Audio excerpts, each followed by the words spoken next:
Hallelujah. सो इसे परमेश्वर के वचन के वल जावांगे। हालातां दे उत्ते किवें असीं जित प्राप्त कर सकते हैं। संसार दे विच सी, दुनियावी रूप दे विच हालात बिगड़े हुए सी, हालातां दे उत्ते काबू पाउणा मुश्किल सी, चाहे हालात किदां दे भी क्यों नहीं आ। तुसीं इह मन विच नहीं रखणागा कि मेरे हालात सब तो ज्यादा भैड़े ते वड्डे ने। हालातां दे उत्ते जित पाउण दे लई ही परमेश्वर ने अपने पवित्र आत्मा नूं, अपनी सामर्थ नूं भेजिआ आ। हालेलुया।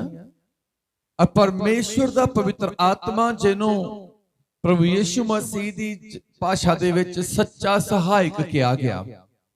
सहायक कादे लई हुंदा आ? मददगार, मदद करन लई, सहायता करन दे लई।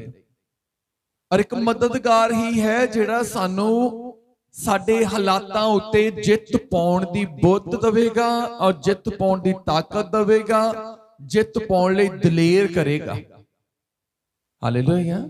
अज तुहाडे हालात किहो जे भी क्यों नहीं आ, चाहे तुसी नवे आ, चाहे तुसी पुराने आ, जिद्दां दे भी हालातां नाल तुसी लड़ रहे आ, आप हालातां नाल लड़ना बंद करके सानू परमेश्वर दे कोल अधीन होके जाण दी जरूरत आ। फिर परमेश्वर साडे हालातां उत्ते जित पवाएगा। जे हिम्मत ताकत साडे कोल हुंदी हालातां उत्ते जित पाउण दी, ते फिर यीशु मसीह नूं इस धरती दे उत्ते आउण दी जरूरत नहीं सी। असीं अपने पापां दे नाल आप ही लड़ लेना सी। असीं अपने गुनाहां तो असीं आप ही आजाद हो जाना सी, अपने दुखां तो आप ही आजाद हो जाना सी। पर मेरे इज़ो इन्हां पापां ते दुखां दे उत्ते जित पाउणी एक इंसान दे विच तों वारी आ, ओहदी ताकत तों वारी आ। इसे लिए परमेश्वर ने अपने शब्द नूं इस धरती उत्ते भेजिया, अपने पुत्र यीशु नूं इस धरती ते भेजिया ताकि सारे हालातां ते जित पा सके। ते अज जिन्ने भी परमेश्वर ते विश्वास रखण वाले आ, उन्हां दी जिंदगी दा सब तो वड्डा हिस्सा जित आ। हालेलुया। सब तो वड्डा हिस्सा किन्ना? 101% ला लो, 110% ला लो, 99% नहीं। जैसी ये कहिए कि परमेश्वर के लोग 99% ही सफल होने हैं, नहीं। क्योंकि यीशु मसीह ने एक गल पतरस नूं कही 100 गुणा इस धरती ते। हालेलुया। 100% इस धरती ते तू बरकत, आशीष ते जित पावेगा। ते अज बहुते लोग 5% जित ते ही खुशी मनाउंदे आ ते मेरे इज़ो पुठियां छालां मारदे आ, चर्च छड्ड के चले जांदे आ। तुहाडी जिंदगी दी जित दा तुहाडी जिंदगी च 5% हिस्सा नहीं आ। तुहाडी जिंदगी दे विच जे तुसीं प्रभु नूं जाण लिया आ, प्रभु दे कोल आ गए आ, ते तुहाडी जिंदगी दी जित दा 100% हिस्सा तुहाडी जिंदगी दा हिस्सा आ। हालेलुया। ते अज ओ 100% जित एक मसीही दी बाइबल च लिखी गई है, अज असीं ओ प्राप्त करनी है। प्राप्त कर किद्दां सकदे हां? उस नूं असीं पाउणा किवें आ? प्रभु दा दास रोमियो दी किताब च इस गल नूं बयान करदा। जदों रोमियो दी किताब 8 अध्याय ओदी 33 आयत नूं पढ़दे हां, हर एक तरह दा हालात तुहानूं छड्ड के चला जावेगा। हर एक माड़ी परिस्थिति तुहानूं छड्ड के चली जावेगी। हर एक दुख तुहानूं छड्ड के चला जावेगा। हर तरह की गंदी दुष्ट ताकत तुहानूं छड्ड के चली जावेगी। पर कदों? जदों तुसीं परमेश्वर दे वचन दे अनुसार जो अज पढ़िया जाना है ते अज सुनिया जाना है, ओदे अनुसार चलोगे, ओदे अनुसार बन जाओगे। रोमियो दी किताब 8 अध्याय ओदी 33 आयत संत पौलुस दी जवानी पढ़ांगे असीं बाइबल चों। परमेश्वर दे चुनिया होया उते कौन दावा करेगा? परमेश्वर ही है जिहड़ा धर्मी ठहराउंदा है। वो कौन है जो सजा दा हुक्म देवेगा? मसीह यसू ही है जिहड़ा मर गया, हाँ सगों मुर्दियां विचों जिवालिया गया, जिहड़ा परमेश्वर दे सज्जे पासे है अते साडे लई सिफारिश भी करदा है। हालेलुया। ਇਸ ਤੋਂ ਬਾਅਦ ਯਾਕੂਬ ਦੀ ਕਿਤਾਬ ਕੱਢ ਲਵਾਂਗੇ ਅਸੀਂ। ਉਹ ਕੌਣ ਆ ਜਿਹੜਾ ਸਾਡੇ ਉੱਤੇ ਸਜ਼ਾ ਲਗਾ ਸਕਦਾ ਆ? ਸਾਡੀ ਸਾਰੀ ਸਜ਼ਾ ਪਰਮੇਸ਼ਵਰ ਦਾ ਇਕਲੌਤਾ ਪੁੱਤਰ ਯੀਸ਼ੂ, ਇਹ ਜਿਹੜਾ ਇਸ ਧਰਤੀ ਦੇ ਉੱਤੇ ਇੱਕ ਕੁਆਰੀ ਦੀ ਕੁੱਖੋਂ ਆਇਆ,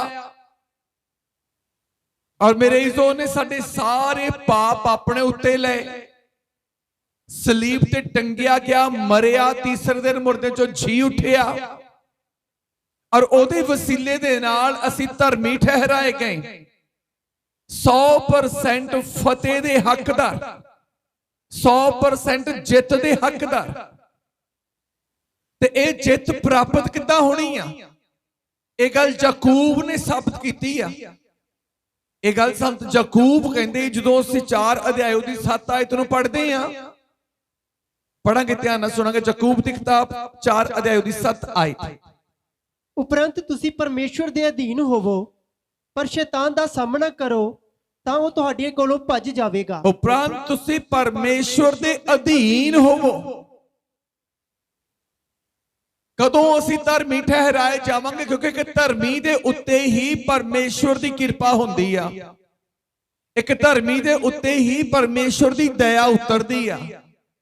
ਲਿਖਿਆ ਗਿਆ ਧਰਮੀ ਦੀਆਂ ਪ੍ਰਾਰਥਨਾਵਾਂ ਦੇ ਉੱਤੇ ਸਦਾ ਉਹਦੇ ਕੰਨ ਲੱਗੇ ਰਹਿੰਦੇ ਆ ਤੇ ਉਹਦੀਆਂ ਅੱਖਾਂ ਲੱਗੀਆਂ ਰਹਿੰਦੀਆਂ ਨੇ, ਤੇ ਕੁਧਰਮੀ ਦੇ ਵਿਰੋਧ ਵਿੱਚ ਪਰਮੇਸ਼ਰ ਸਦਾ ਰਹਿੰਦਾ ਆ। ਕੁਧਰਮੀ ਦੇ ਵਿਰੋਧ ਵਿੱਚ ਉਹ ਸਦਾ ਹੀ ਰਹਿੰਦਾ ਆ, ਜਦ ਤੱਕ ਕੁਧਰਮੀ ਕੁਧਰਮ ਛੱਡ ਨਾ ਦਵੇ। ਤੇ ਅਸੀਂ ਮੇਰੀ ਜੋ 100% ਜਿੱਤ ਕਿਦੋਂ ਕਿੱਦਾਂ ਪ੍ਰਾਪਤ ਕਰ ਸਕਦੇ ਆ? ਇਹ ਜਿੱਤ ਸਾਡੇ ਲਈ ਪਰਮੇਸ਼ਰ ਨੇ ਤਿਆਰ ਕਰ ਦਿੱਤੀ ਹੈ। ਜਿਵੇਂ ਪਿਛਲੇ ਸੰਡੇ ਵਚਨ ਹੋਇਆ ਸੀ, ਪਰਮੇਸ਼ਰ ਭਰੋਸਾ ਦਿੰਦਾ ਆ। ਕਾਹਦਾ ਭਰੋਸਾ?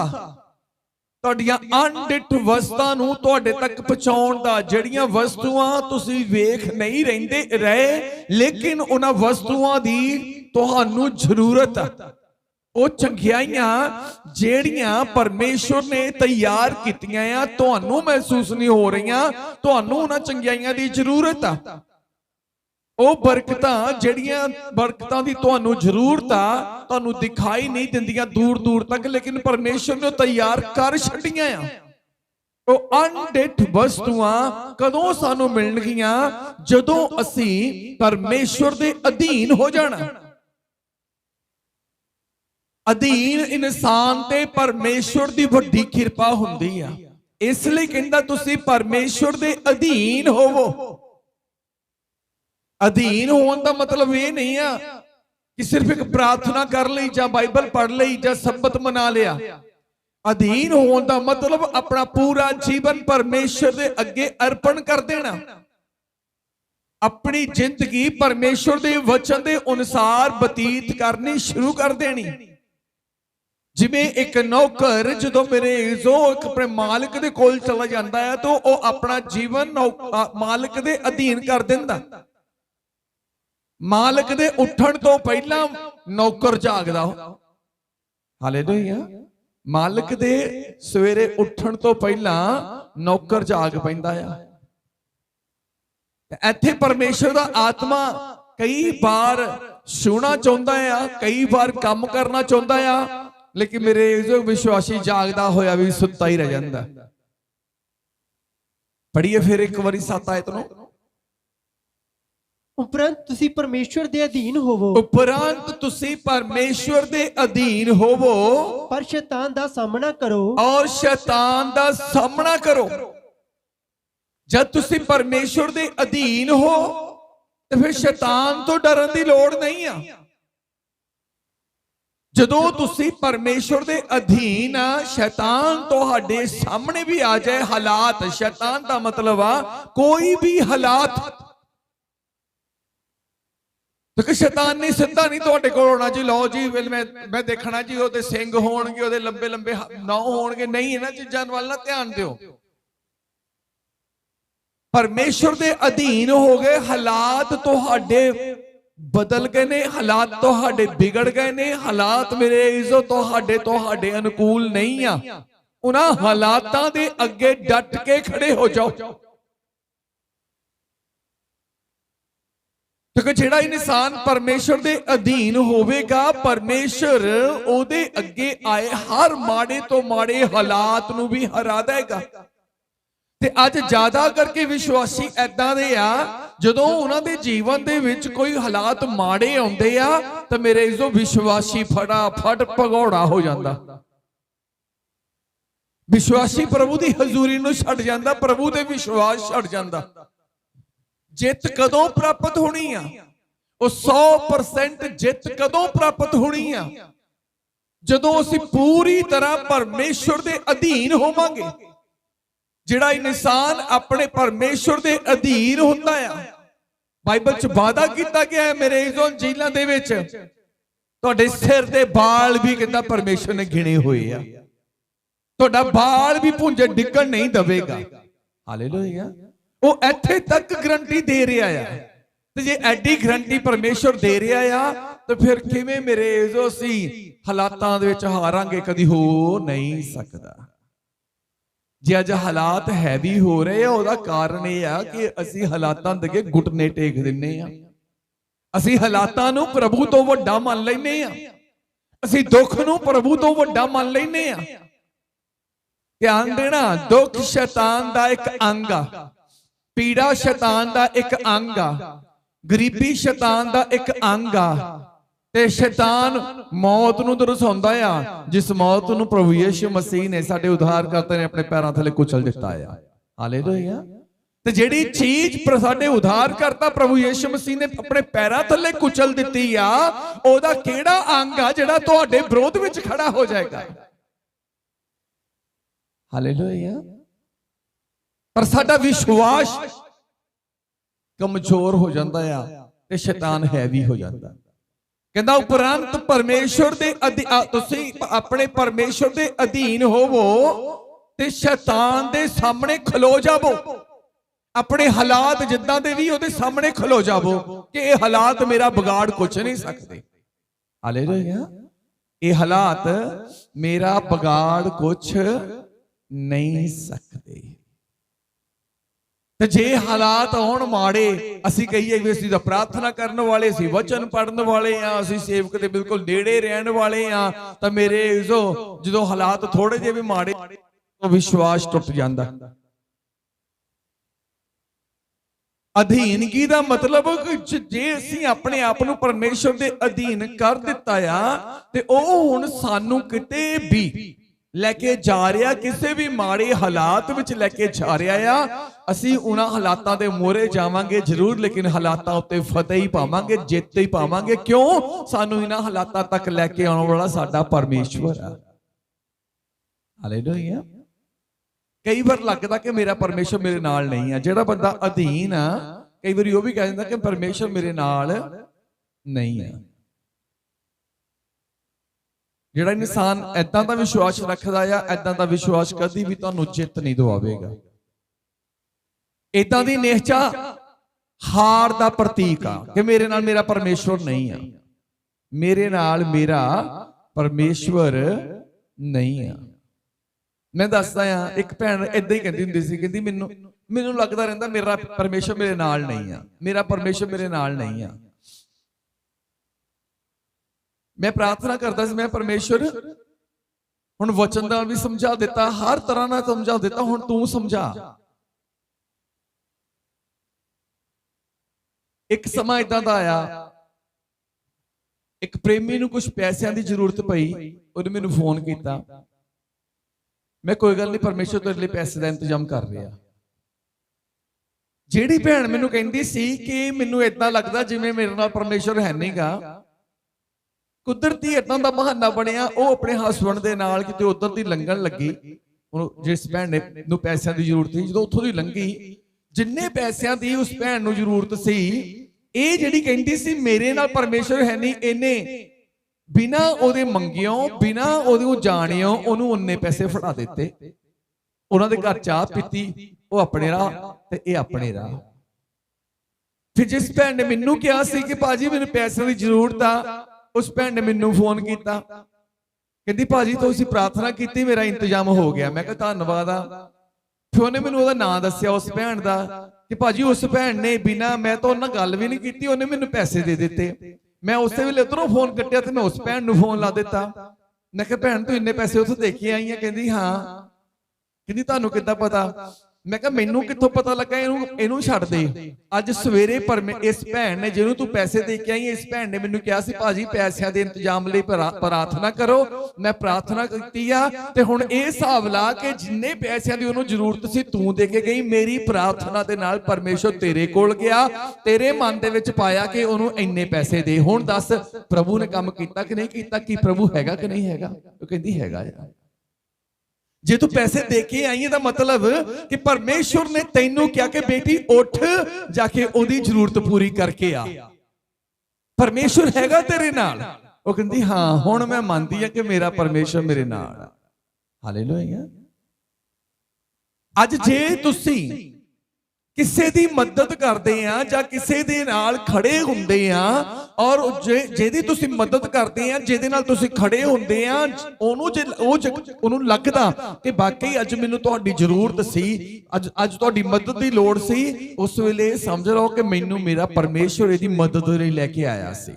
ਮੈਂ ਆਪ ਨਹੀਂ ਆਇਆ, ਪਰ ਮੇਰਾ ਪਰਮੇਸ਼ਵਰ ਮੈਨੂੰ ਇਹਦੇ ਕੋਲ ਲੈ ਕੇ ਆਇਆ। ਹਾਲੇਲੂਇਆ। ਅੱਜ ਅਸੀਂ ਨਿੱਕੀਆਂ ਨਿੱਕੀਆਂ ਗੱਲਾਂ ਤੇ ਆਪਣੇ ਵਿਸ਼ਵਾਸ ਨੂੰ ਕਮਜ਼ੋਰ ਕਰਦੇ ਹਾਂ। ਤੇ ਜੇ ਅਸੀਂ ਨਿੱਕੀਆਂ ਨਿੱਕੀਆਂ ਗੱਲਾਂ 'ਚ ਆਪਣੇ ਵਿਸ਼ਵਾਸ ਨੂੰ ਕਮਜ਼ੋਰ ਕਰਾਂਗੇ, ਕਦੇ ਵੀ ਜਿੱਤ ਨਹੀਂ ਹੋਵੇਗੀ। ਵਾਪਸ ਮੈਂ ਉਸੇ ਆਇਤ ਦੇ ਉੱਤੇ ਆਉਂਦਾ, ਕਹਿੰਦਾ ਉਪਰੰਤ ਤੁਸੀਂ ਆਪਣੇ ਆਪ ਨੂੰ ਪਰਮੇਸ਼ਰ ਦੇ ਅਧੀਨ ਕਰੋ। ਅਧੀਨ ਹੋਣ ਦਾ ਮਤਲਬ ਆਪਣੇ ਆਪ ਨੂੰ ਪਰਮੇਸ਼ਰ ਦੇ ਗੁਲਾਮ ਕਰ ਲਓ, ਆਪਣੇ ਆਪ ਨੂੰ ਪਰਮੇਸ਼ਰ ਦੇ ਨੌਕਰ ਤੇ ਦਾਸ ਬਣਾ ਲਓ। ਨੌਕਰ ਦਾਸ ਤੇ ਗੁਲਾਮ ਦਾ ਕੰਮ ਕੀ ਆ? ਜੋ ਮਾਲਕ ਕਹਿੰਦਾ ਆ ਉਹੀ ਕਰਨਾ। ਜੋ ਮਾਲਕ ਕਹਿੰਦਾ ਆ ਉਹੀ ਕਰਨਾ। ਇਧਰੋਂ ਮਾਲਕ ਦੇ ਅਜੇ ਬੁੱਲ ਗੱਲ ਕਰਨ ਦੇ ਲਈ ਹਿੱਲਣੇ ਸ਼ੁਰੂ ਹੋਣ, ਨੌਕਰ ਦਾ ਕੰਮ, ਵਫਾਦਾਰ ਨੌਕਰ ਦਾ ਕੰਮ ਆ, ਗੱਲ ਅਜੇ ਪੂਰੀ ਨਹੀਂ ਹੁੰਦੀ ਮਾਲਕ ਦੀ, ਨੌਕਰ ਉਹਦੀ ਸੇਵਾ ਚੋਂ ਹਰ ਇੱਕ ਚੀਜ਼ ਮੇਰੇ ਜੋ ਹਾਜ਼ਰ ਕਰ ਦਿੰਦਾ। ਐਦਾਂ ਦੇ ਨੌਕਰ ਬਣਨਾ। ਹਾਲੇਲੂਇਆ। ਐਦਾਂ ਦੇ ਨੌਕਰ ਬਣਨਾ। ਜਦੋਂ ਐਦਾਂ ਦੇ ਅਧੀਨ ਹੋ ਜਾਓਗੇ, ਫਿਰ ਕਹਿੰਦਾ ਤੁਸੀਂ ਸ਼ੈਤਾਨ ਦੇ ਸਾਹਮਣੇ ਜਾ ਕੇ ਖੜੇ ਹੋ ਜਾਓ ਤੇ ਕੀ ਹੋਵੇਗਾ ਫਿਰ? ਹਾਂਜੀ, ਪਰ ਸ਼ੈਤਾਨ ਦਾ ਸਾਹਮਣਾ ਕਰੋ ਤਾਂ ਉਹ ਤੁਹਾਡੇ ਕੋਲੋਂ ਭੱਜ ਜਾਵੇਗਾ। ਤਾਂ ਉਹ ਤੁਹਾਡੇ ਕੋਲੋਂ ਭੱਜ ਜਾਵੇਗਾ। ਭੱਜ ਜਾਵੇਗਾ ਦਾ ਮਤਲਬ ਕਿ 101% ਫਿਰ ਜਿੱਤ ਤੁਹਾਡੀ ਆ। ਕਦੋਂ ਤੁਸੀਂ ਜਿੱਤਣਾ ਆ? ਜਦੋਂ ਅਧੀਨਗੀ ਦੇ ਨਾਲ, ਪਰਮੇਸ਼ਵਰ ਦੇ ਅੱਗੇ ਅਧੀਨਗੀ ਦੇ ਨਾਲ ਸ਼ੈਤਾਨ ਦੇ ਸਾਹਮਣੇ ਖੜੇ ਹੋ ਜਾਓਗੇ। ਸ਼ੈਤਾਨ ਦੇ ਸਾਹਮਣੇ ਖੜੇ ਹੋਣ ਦਾ ਮਤਲਬ, ਹੁਣ ਤੁਸੀਂ ਉਡੀਕੋ ਜੀ ਸਿੰਘਾਂ ਵਾਲਾ ਕੋਈ ਆਵੇ ਤੇ ਮੈਂ ਖੜਾ ਹੋਵਾਂਗਾ, ਵੱਡੇ ਨੌਂ ਵਾਲਾ ਕੋਈ ਬਾਲਾਂ ਵਾਲਾ ਆਵੇ ਤੇ ਮੈਂ ਖੜਾ ਹੋਵਾਂਗਾ। ਸ਼ੈਤਾਨ ਦੇ ਸਾਹਮਣੇ ਦਾ ਮਤਲਬ ਕਿ ਕੋਈ ਤੁਹਾਨੂੰ ਗੁੰਮਰਾਹ ਕਰਨਾ ਚਾਹੁੰਦਾ ਆ, ਕੋਈ ਤੁਹਾਨੂੰ ਝੂਠ ਬੋਲਣ ਲਈ ਉਕਸਾਉਂਦਾ ਆ, ਕੋਈ ਬੇਈਮਾਨੀ ਕਰਨ ਲਈ ਉਕਸਾਉਂਦਾ ਆ, ਕੋਈ ਹੇਰਾ ਫੇਰੀ ਕਰਨ ਲਈ ਉਕਸਾਉਂਦਾ ਆ, ਕੋਈ ਗਲਤ ਕੰਮ ਕਰਨ ਲਈ ਉਕਸਾਉਂਦਾ ਆ, ਕੋਈ ਨਸ਼ਾ ਕਰਨ ਲਈ ਉਕਸਾਉਂਦਾ ਆ, ਕੋਈ ਹਰਾਮਕਾਰੀ ਕਰਨ ਲਈ ਉਕਸਾਉਂਦਾ ਆ, ਕੋਈ ਲੁੱਚਪੁਣਾ ਕਰਨ ਲਈ ਉਕਸਾਉਂਦਾ ਆ। ਕਹਿੰਦਾ ਉਸ ਚੀਜ਼ ਦੇ ਵਿਰੋਧ ਵਿੱਚ ਖੜੇ ਹੋ ਜਾਓ ਕਿ ਮੈਂ ਇਹ ਕੰਮ ਕਰਨਾ ਹੀ ਨਹੀਂ ਆ। ਹਾਲੇਲੂਇਆ। ਮੈਂ ਇਹ ਕੰਮ ਕਰਨਾ ਹੀ ਨਹੀਂ। ਮੇਰਾ ਯਿਸੂ ਮਸੀਹ ਇਹਨਾਂ ਕੰਮਾਂ ਦੀ ਇਜਾਜ਼ਤ ਦਿੰਦਾ ਹੀ ਨਹੀਂ ਆ। ਮੇਰਾ ਯਿਸੂ ਮਸੀਹ ਇਹਨਾਂ ਗੱਲਾਂ ਦੀ ਇਜਾਜ਼ਤ ਦਿੰਦਾ ਹੀ ਨਹੀਂ ਹੈ। ਮੇਰਾ ਯਿਸੂ ਮਸੀਹ ਇਹਨਾਂ ਕੰਮਾਂ ਨੂੰ ਕਰਨ ਦੀ ਆਗਿਆ ਦਿੰਦਾ ਹੀ ਨਹੀਂ ਆ। ਹਾਲੇਲੂਇਆ। ਤੇ ਜਦੋਂ ਫਿਰ ਬੂਹਿਆਂ 'ਚ ਰੋੜਾਂ ਤੇ ਖੜੇ ਹੋ ਅਡੀਕਣਾ ਹੀ ਇਹਨਾਂ ਚੀਜ਼ਾਂ ਨੂੰ ਆ, ਤੇ ਫਿਰ ਹਾਰ 110% ਪੱਕੀ ਆ। ਜੇ ਉਡੀਕਣਾ ਹੀ ਇਹਨਾਂ ਚੀਜ਼ਾਂ ਨੂੰ ਆ, ਕੋਈ ਨਸ਼ੇ ਵਾਲਾ ਆਵੇ, ਕੋਈ ਗਾਲਾਂ ਵਾਲਾ ਆਵੇ, ਕੋਈ ਝੂਠ ਚੁਗਲੀ ਵਾਲਾ ਆਵੇ, ਤੇ ਜਦੋਂ ਉਡੀਕਣਾ ਹੀ ਉਹਨੂੰ ਆ, ਤੇ ਫਿਰ ਰੱਬ ਦੀ ਆਸ਼ੀਸ਼ ਨਹੀਂ ਆਉਣੀਗੀ, ਰੱਬ ਦੀ ਬਰਕਤ ਨਹੀਂ ਆਉਣੀਗੀ, ਅਸਲ ਜ਼ਿੰਦਗੀ ਦੀ ਜਿੱਤ ਨਹੀਂ ਆਉਣੀਗੀ। ਹਾਲੇਲੂਇਆ। ਉਪਰੰਤ ਤੁਸੀਂ ਆਪਣੇ ਆਪ ਨੂੰ ਪਰਮੇਸ਼ਵਰ ਦੇ ਅਧੀਨ ਕਰੋ। ਜਿਵੇਂ ਪ੍ਰਭੂ ਯਿਸੂ ਮਸੀਹ ਜਦੋਂ ਇਸ ਧਰਤੀ ਦੇ ਉੱਤੇ ਆਏ ਤੇ ਮੇਰੇ ਜੋ 33.5 ਸਾਲ ਲਗਾਤਾਰ ਉਹ ਪਿਤਾ ਦੀ ਅਧੀਨਗੀ 'ਚ ਰਹੇ, ਔਰ ਐਦਾਂ ਦੀ ਅਧੀਨਗੀ ਕੀਤੀ ਕਿ ਦੁਨੀਆ ਦੇ ਲਈ ਦੁੱਖ ਚੱਲਿਆ। ਅੱਜ ਮੇਰੇ ਜੋ ਇੱਥੇ ਜੇ ਦੇਖੀਏ, ਦੋਸਤ ਲਈ ਦੁੱਖ ਝੱਲਣ ਲਈ ਤਿਆਰ ਨਹੀਂ ਆ। ਦੋਸਤ ਦੇ ਲਈ ਦੁੱਖ ਝੱਲਣ ਲਈ ਤਿਆਰ ਨਹੀਂ ਆ। ਤੇ ਅੱਜ ਮੇਰੇ ਇਸ ਪ੍ਰਭੂ ਯਿਸੂ ਮਸੀਹ ਜੇ ਤੋਂ ਅਸੀਂ ਅਣਜਾਣ ਸੀ, ਜੇ ਤੋਂ ਅਸੀਂ ਅਣਜਾਣ ਸੀ, ਉਸਨੇ ਸਾਡੇ ਲਈ ਆ ਕੇ ਕਿੱਡਾ ਦੁੱਖ ਝੱਲਿਆ। ਉਹ ਦੁੱਖ ਝੱਲਣ ਦੇ ਪਿੱਛੇ ਪਿਤਾ ਦੀ ਮਰਜ਼ੀ ਸੀ। ਹਾਲੇਲੂਇਆ। ਤੇ ਪਿਤਾ ਦੀ ਉਸ ਮਰਜ਼ੀ ਨੂੰ ਪੂਰਾ ਉਹਨੇ ਕਿਉਂ ਕੀਤਾ? ਕਿਉਂਕਿ ਉਹ ਅਧੀਨ ਸੀ ਪਿਤਾ ਦੇ। ਜਦੋਂ ਪਿਤਾ ਦੇ ਅਧੀਨ ਹੈ, ਬਾਈਬਲ ਲਿਖਦੀ ਹੈ ਜਦੋਂ ਪ੍ਰਭੂ ਯਿਸੂ ਮਸੀਹ ਬਪਤਿਸਮਾ ਲੈ ਹਟੇ 40 ਦਿਨ ਦੇ ਲਈ ਉਹ ਵਰਤ ਰੱਖ ਕੇ ਮੇਰੇ ਜੋ ਉਜਾੜ ਦੇ ਵਿੱਚ ਆਤਮਾ ਦੀ ਅਗਵਾਈ 'ਚ ਚਲੇ ਗਏ। ਬਾਈਬਲ ਬਿਆਨ ਕਰਦੀ ਹੈ ਕਿ ਸ਼ੈਤਾਨ ਵੀ ਉੱਥੇ ਆਇਆ। ਸ਼ੈਤਾਨ ਵੀ ਉੱਥੇ ਆਇਆ। ਸ਼ੈਤਾਨ ਨੇ ਕਿਹਾ ਪੱਥਰਾਂ ਨੂੰ ਕਿ ਰੋਟੀਆਂ ਬਣ ਜਾਣ। ਉਹ ਯਿਸੂ ਮਸੀਹ ਨੂੰ ਮੇਰੇ ਜੋ ਦੱਸ ਰਿਹਾ ਸੀ, ਆਪਣੇ ਵੱਲੋਂ ਉਹਨੂੰ ਯਾਦ ਕਰਾ ਰਿਹਾ ਸੀ ਕਿ ਤੇਰੇ 'ਚ ਇੰਨੀ ਕੁ ਸਾਮਰਥ ਹੈ ਕਿ ਤੂੰ ਪੱਥਰਾਂ ਨੂੰ ਕਹੇ ਨਾ ਤਾਂ ਪੱਥਰ ਵੀ ਰੋਟੀਆਂ ਬਣ ਜਾਣਗੇ, ਤੇਰੇ 'ਚ ਸ਼ਕਤੀ ਆ। ਹਾਲੇਲੂਇਆ। ਯਿਸੂ ਮਸੀਹ ਨੇ ਉੱਥੇ ਵੀ ਇਨਕਾਰ ਕਰ ਦਿੱਤਾ।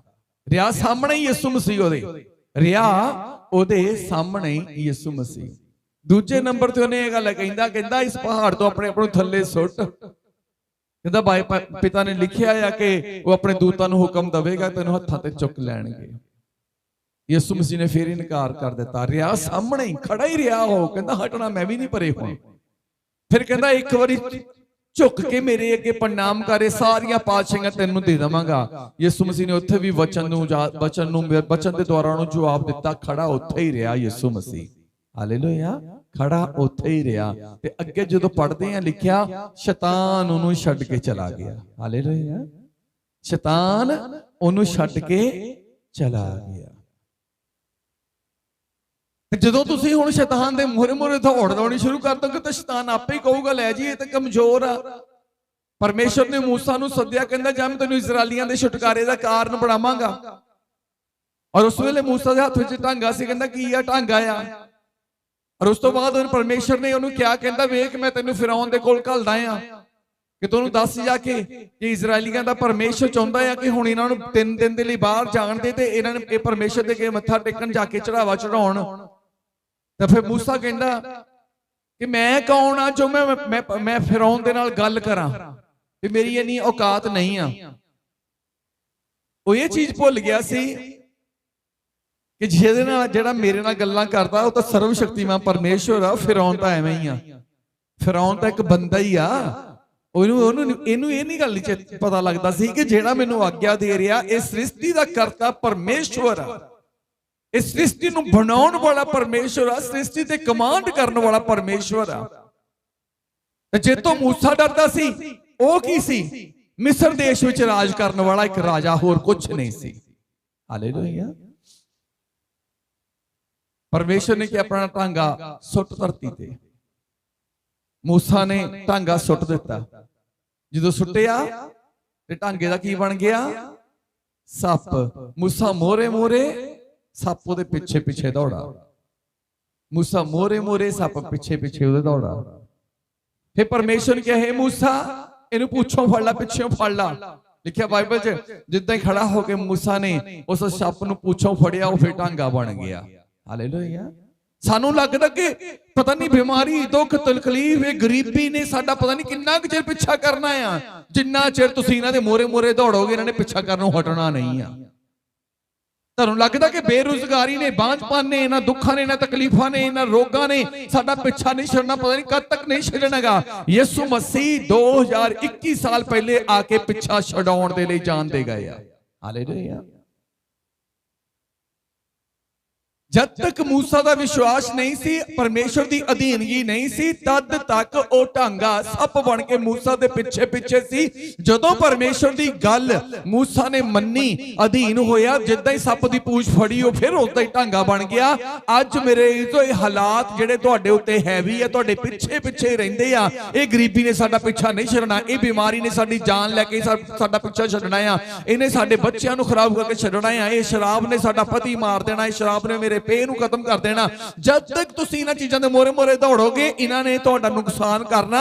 ਪਰ ਜਦੋਂ ਤੁਸੀਂ ਪਰਮੇਸ਼ਰ ਦੇ ਅਧੀਨ ਹੋ ਕੇ, ਮੇਰੇ ਇਜ਼ੋ ਪਰਮੇਸ਼ਰ ਦੇ ਅਧੀਨ ਹੋ ਕੇ ਇਹਨਾਂ ਹਾਲਾਤਾਂ ਦੇ ਅੱਗੇ ਖੜੇ ਹੋ ਜਾਓਗੇ, ਫਿਰ ਤੁਹਾਨੂੰ ਦੌੜਨ ਦੀ ਲੋੜ ਨਹੀਂ ਆ। ਬਾਈਬਲ 'ਚ ਲਿਖਿਆ ਗਿਆ ਸ਼ੈਤਾਨ ਚਲਾ ਜਾਵੇਗਾ।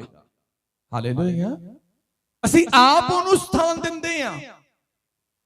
ਅਸੀਂ ਹਾਲਾਤਾਂ ਨੂੰ ਆਪ ਸਥਾਨ ਦਿੰਦੇ ਆ। ਮੇਰੇ ਇਜ਼ੋ ਪਰਮੇਸ਼ਵਰ ਦੇ ਅੱਗੇ ਅਧੀਨ ਜਨ ਦੇ ਉੱਤੇ ਕਿਰਪਾ ਆ, ਡਰ ਤੇ ਖੌਫ ਭੈ ਨਹੀਂ ਆ।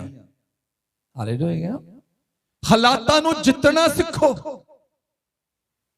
ਇਹ ਹਾਲਾਤ ਜਿੱਤੇ ਕਿੱਦਾਂ ਜਾਣੇ ਆ? ਪਰਮੇਸ਼ਵਰ ਦੇ ਅਧੀਨ ਹੋ ਕੇ।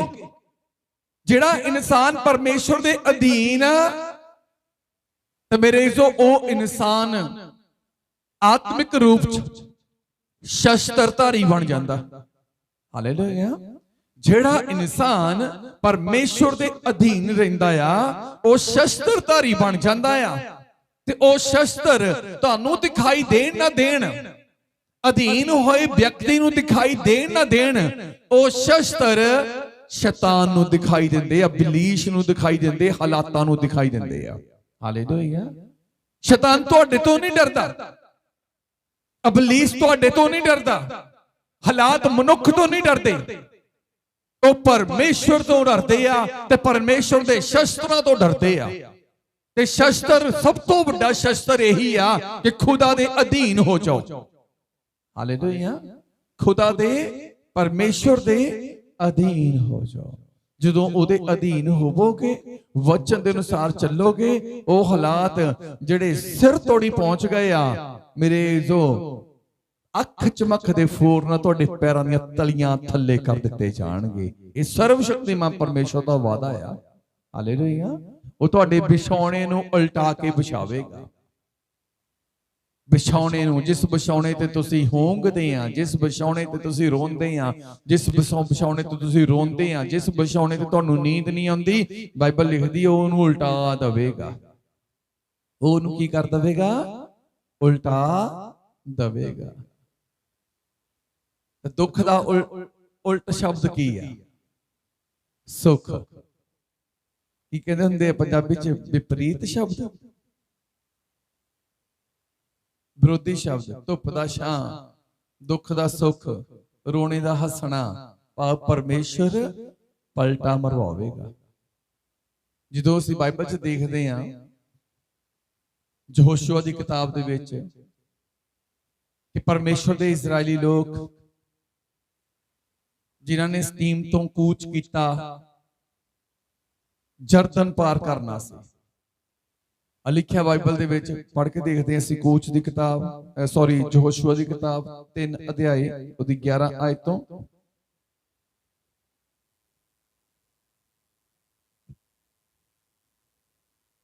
ਵੇਖੋ, ਸਾਰੀ ਧਰਤੀ ਦੇ ਪ੍ਰਭੂ ਦੇ ਨੇਮ ਦਾ ਸੰਦੂਕ ਤੁਹਾਡੇ ਅੱਗੇ ਯਰਦਨ ਦੇ ਵਿੱਚੋਂ ਦੀ ਲੰਘਦਾ ਹੈ।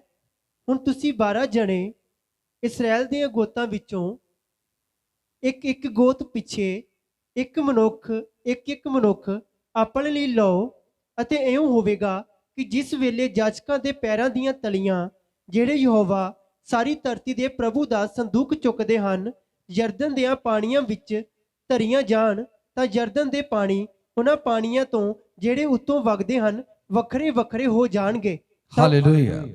ਵੇਖੋ, ਸਾਰੀ ਧਰਤੀ ਦੇ ਪ੍ਰਭੂ ਦੇ ਨੇਮ ਦਾ ਸੰਦੂਕ, ਪਰਮੇਸ਼ਵਰ ਦੇ ਨੇਮ ਦਾ ਸੰਦੂਕ ਤੁਹਾਡੇ ਅੱਗੇ ਯਰਦਨ ਦੇ ਵਿੱਚੋਂ ਦੀ ਲੰਘਦਾ ਹੈ।